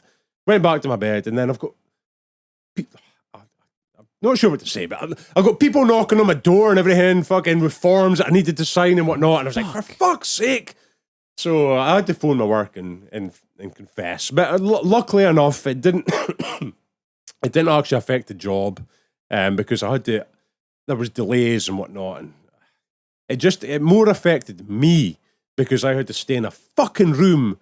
I had to extend my quarantine for like another 5 days or something, or 4 days or whatever it was. You know what I mean? I was like, fuck's sake. So it was actually it affected me more than anybody else, and it was horrendous because stuck in a room getting food delivered to you. You know what I mean? I had to. As Jilo was saying as well, like I had to order food in because the food from the hotel was shite. You get what was delivered, what was delivered. It was simple as that. And I don't eat lamb. I hate lamb. And sometimes you get lamb, and I'm like, right, I can't eat this. So straight on to it was Talabat, but it was not. I didn't know where the fuck that was going Not for a minute. Taliban, but Delivered on the back of a Hilux shag. the equivalent of Uber Eats, yeah. Deliveroo. Yeah. So, I'm going to download that shit. yeah. So that was that. So I had to fess up to work and everything. Like, so that was a bit shit. But I mean, the quarantine and everything, it was many times. It got to a point where I was actually happy to do a few days, maybe 4 or 5 days. I was like, oh, it's fine. You get your life admin done. You get your emails all sorted out. You get, you know what I mean, anything you need to order online, and you catch up with Clarkson's farm, you know, stuff like that. It was brilliant. Like, so for that few days, and then it just got Monotonous. ridiculous. You're just Yeah. like watching crap on YouTube you just wouldn't normally watch and whatnot, and Just down all the rabbit holes. oh yeah, exactly. Hated it. Like, Yeah, I've got a really constructive comment here. constructive Question. comment. Question, comment, question. Is there such thing as Uber Helo that you can just get like an Indian dropped off when you're on the rig? What? Uber what? Uber Helo. No. Am I missing something here? Like, What he's How saying do- is, can like- you get helicopter food? oh right, no. You get no special treatment. You can order nothing in. What they're cooking is what they're cooking. Yeah, and it's sometimes very bad. Like, sometimes it's very good and sometimes it's very bad. You know, and you get in between as well. So Well, Scott, I think this is your chance to chat back to Jack from. All right, Jack. I have not coded fucking indicators to remain on in my BMW. I took a photograph when the hazard warnings were on. In the middle of a lane. Yeah, in the middle of a road where I was like obstructing traffic. We did a car roast episode probably 18 months ago, and Scott sent in both of his cars to be roasted. And I think it's only right that we ask about it. You've got a Cosworth Sierra. Yeah. Oh, he says that with such confidence. Yeah. Like, why? What? Well, you think that, but honestly, I mean, I hate speaking about it sometimes. Like, No, because but, it's been so long in the making, sort of thing. It's at the stage now where I just need to book an MOT for it. Yeah, and it's done. Hopefully, it's finished. Yeah, it just needs to go in for an MOT, and hopefully it'll pass. And great. So but there's still tweaks to be done. Yeah, You know, it's, like- what do they call it? The It's an old Ford, mate. It never stopped. Project Fever or whatever it is, isn't it? The Project Progression. Well, not only that, I put a hydraulic clutch into it that I made myself. A hydraulic clutch conversion. It was a cable clutch. Yeah. Yeah, so I put a hydraulic clutch conversion in it. So I put a master cylinder in that's connected With to a the clutch pedal. with a- concentric slave in the box. No, it's External. It's external, yeah. But it's not that that's the problem. It's the master cylinder is like a millimeter from the exhaust. You know what I mean? Oh, you see you're boiling fluid. Yeah, exactly. So there's a problem there with boiling fluid. So I do need to get my downpipe probably modified, which there is room to do. It's Can just you have it? I know it sounds daft, like ceramic coated. Yeah. Yeah. No, I've thought that as well. Are you speaking about the exhaust or the The master exhaust, cylinder? The exhaust. Well, you could. I actually think the master cylinder would be better ceramic coated. Like, I think ceramic coating, It keeps in heat- my head, it's better to keep heat out rather than stop heat from getting out. If you know what I mean. So if you ceramic coat the exhaust, it's going to dissipate. So what a lot of people like to do is ceramic coat their front few feet Yeah, do to the. keep it out, heat out of the engine bay because the exhaust is going out. I It's do- not restricted. I actually do have it wrapped in a horrible. I gold I know foil? exactly what you fucking mean. in the gold, Yeah. Have you got it in the gold foil? It's not. No, it's not No, foil. it's that fucking It's fiber. fiberglass, nasty yeah, shit. but as soon as you even look at it, you get itchy. Yeah. and if you touch it, you're itchy for weeks. It's horrible. Oh, it's disgusting. I know, I was yeah. actually in Assen with my girlfriend Sarah, right? Assen truck show. And she was away to touch an exhaust on a truck, like a show truck, and it had that wrap. And I shouted, "Don't touch that!" And she looked at me as if to say, "Oh my God, I mean, I know it's a show truck, but fucking hell." I'm like, no, it's nothing to do with the fact it's a show truck. You touch that, All the bits. you're going to be itchy forever. You know what I mean? Yeah. Like, It's fucking horrible hell. stuff. It's actually one of those things that kind of looks nice and you do want to touch it. Yeah, it's like the pink shit you put in your loft. You're like, is it candy floss? No, it's itchy spiky floss. You've tried eating that, haven't you, Reg? Is that candy floss? That's why it is the way it is. Yeah. So when did you buy it? What, the Cosy? Yeah. March 2010. What sort of a state was it in when you bought it? It was in a good state. I bought it in 2010 with nothing required as such. I drove it on and off. I put it off the road for the winter and for a few years and whatnot. And then 9 years ago, I just put it off the road. And I wanted to get the floor redone because the floor was getting a bit rotty, kind of like dirty, a bit corrody. And then I left it in a garage. I hired a unit on a farm. Yeah. Is that the story of every Cosworth owner I've ever known? Well, I hired this cheap unit in a farm. Yeah. But I left it there for a while. I took it apart. I mean, taking stuff apart's easy. Nice and easy. You know? Everything comes apart nice. Yeah, but then it stays apart for a long, long time. Yeah. And then I eventually put it up to a company local to myself who specialises mostly in actually Mark 1 and 2 escorts. And I just wanted to get the floor done, but then they done the floor and then they were like, "Oh, I really think the car should get painted." I was like, "Okay, do that." And we really think this should happen and this should happen. So I was like, so it spiraled out of control. I spent a lot of money and basically pretty much got a full restoration of the car. Not bolt shag. What Yeah. started off as a couple Yeah. patch I jobs. also took the engine out first stripped that myself and then sent that away. Got that redone, rebuilt to a degree. I put it back together and, you know, like in halves. I didn't put the pistons in and whatnot, but I put the head back onto the block and whatnot. Yeah. And yeah, it's just it's actually my job. You know, like, I mean, sometimes I've got a little job to do on it, and somebody will ask me, "Oh, have you done that little job?" And I'm like, "Well, I've been away for like 6 months, so no." you know, so it kind of spirals out of control like that. And I was actually driving it in the middle of the night. It was like 1 a.m, I think it was. I was actually driving it home, but I had an MOT booked for it the next day, right? And you're allowed to drive a car that's not MOT'd to an MOT station. Right? Yeah. So anyway, and I actually did have access to the yard of the garage that was MOTing it. So if it required, I could have drove it straight there. But I was driving it home. And the wheel bearing seized on me. So on the dual carriageway, like 70 miles an hour, locked up the front wheel, and that was me. Fucked.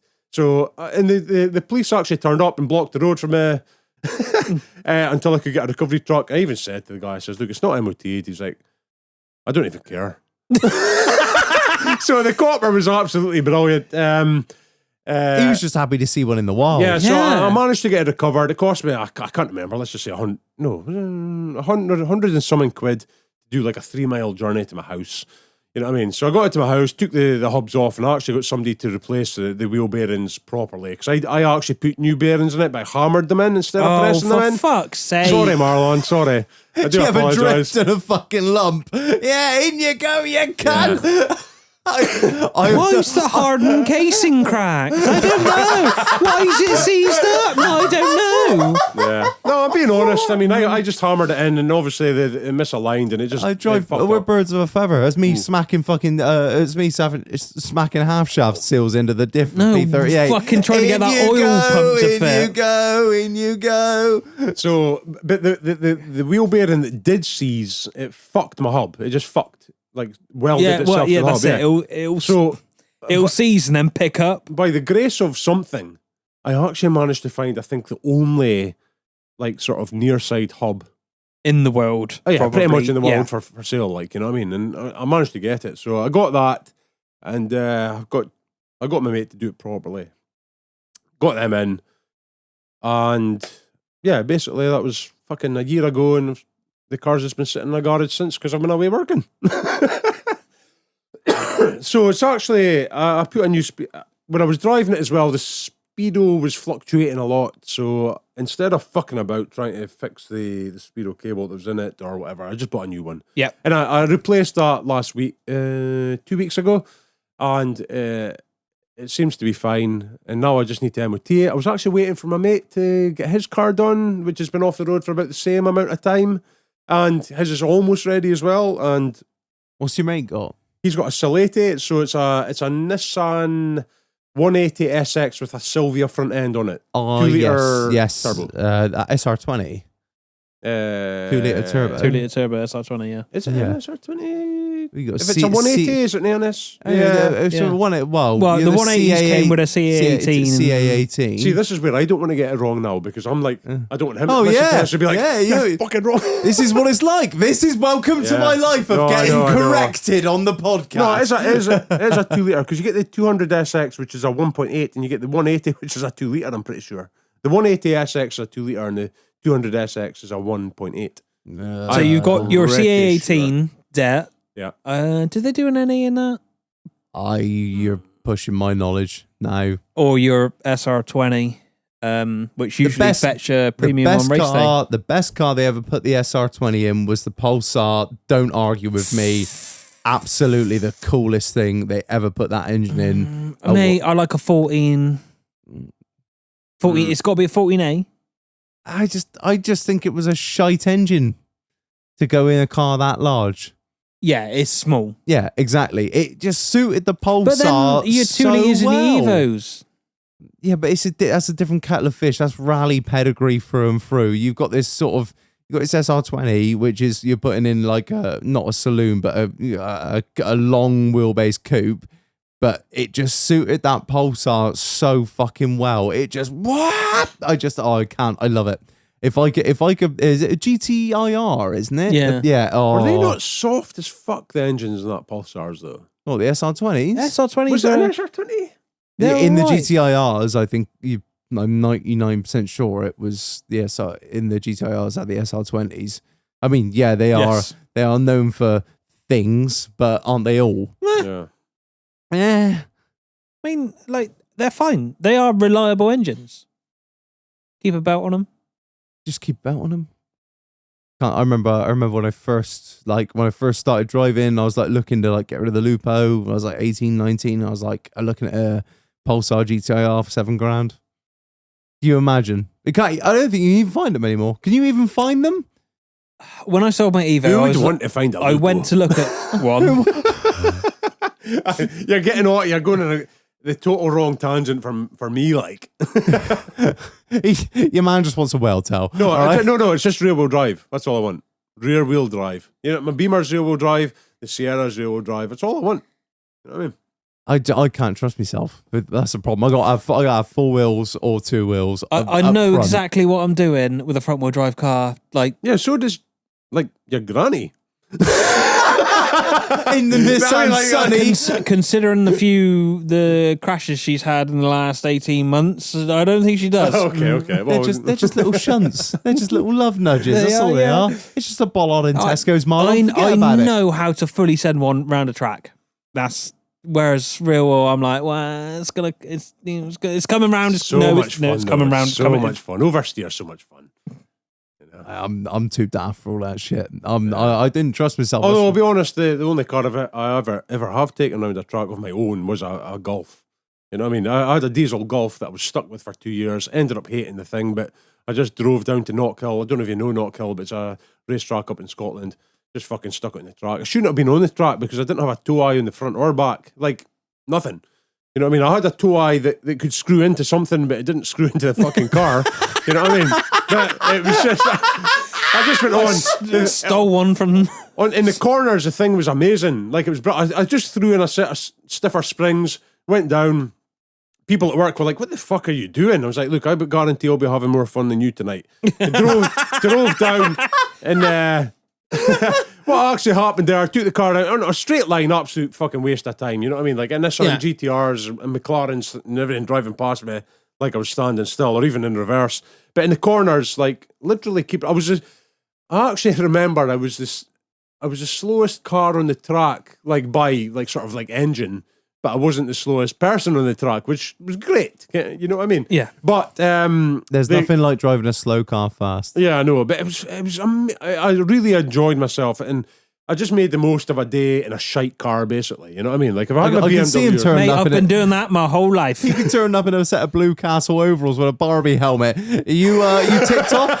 Yep, Shag. I'm fireproof to fuck. well, actually, I turned up to the track, and there was obviously like Subaru Imprezas and everything. And I was parked up next to them, and I'm like, Pedophiles, I believe they're called. But carry on. Interesting. But no, I genuinely turned up and I parked next to the cars that were away on the track, and literally in my fucking shite daily. And I was like, yeah, I did get a bit of a sickly feeling in my stomach, thinking, what the fuck am I doing? I have to drive this You know? home. Yeah, well, that is another story. Maybe about No two- brakes left, no tires left. No, well, no, the tires held up okay, but the clutch pedal ended up on the floor and didn't come back up at one point. Oh. So I ended up just kind of panicking. I was like, oh, fuck, I need to get home. So I was like, I just left the track. I did get a good bit of track time, but the clutch pedal at one point went down, didn't come back up, and I was like, shit. So I drove home, and I drove, let's say, 100 miles or something, roughly, with no clutch pedal, right? Just matching the revs. Yeah, exactly. Until I was on the phone to my mate, and he was like, so I'm on the way home. I'm actually not even far from home. no. And he's like, I know what you're Have you going to just say. pulled the pedal up? have you tried pulling the pedal up? have I you was like, actually, no. Pulled it up, and then I drove a car for another 6 months to a year or something, no problem. You know what I mean? Literally just boiled the Fuck. fluids. Yeah, I was like, for Just fuck's stick your toe behind it. And yeah, just, yeah. But I mean, when you're there on the track, you're like, shit, need to get home. Sorry, gotta go now. I had that in my Landini, my tractor for ages. I would have a really sticky throttle. You just have to just give it the fucking beans going up the hill, and then you just have to like just gently just kick your Just- fucking toe behind it. Just there we go. Yeah. Yeah, no dramas. It was just catching on a bit of fucking burr on the cable. That was all. Yeah, she'd be all right. Try her on, Shag. Fuck's Sake. How did we get onto that? Don't even remember. Just talking absolute fucking bollocks. This is the whole podcast, as you all know. Oh, right. I think we're fit. I reckon we are. I reckon we're fucking fit to boogie. Right. But what? before we go, you have one last ad read to do. Why you be? Are you having all scared for a minute then, Marlon? I was like, what the fuck do you want from me now, you cunt? Right. Before we go, yeah, as Marlon so kindly put it on me. Anyway, one final fucking shout out to the sponsor of this episode, which is Street Mortgage Solutions. Listen up, remortgagers. I know it's a scary time.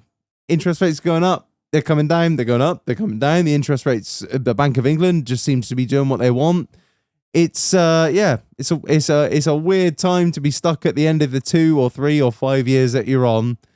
I'm sure the bank that you're with, they're just going to turn around and go, "Hey, I know it's a bit of a scary time. Why don't you stay safe with it?" No. Lock in for 5 years with us at this extortionate rate. Yeah, it's easy. You don't got to go anywhere. We've got all your details. No, don't listen to that. No.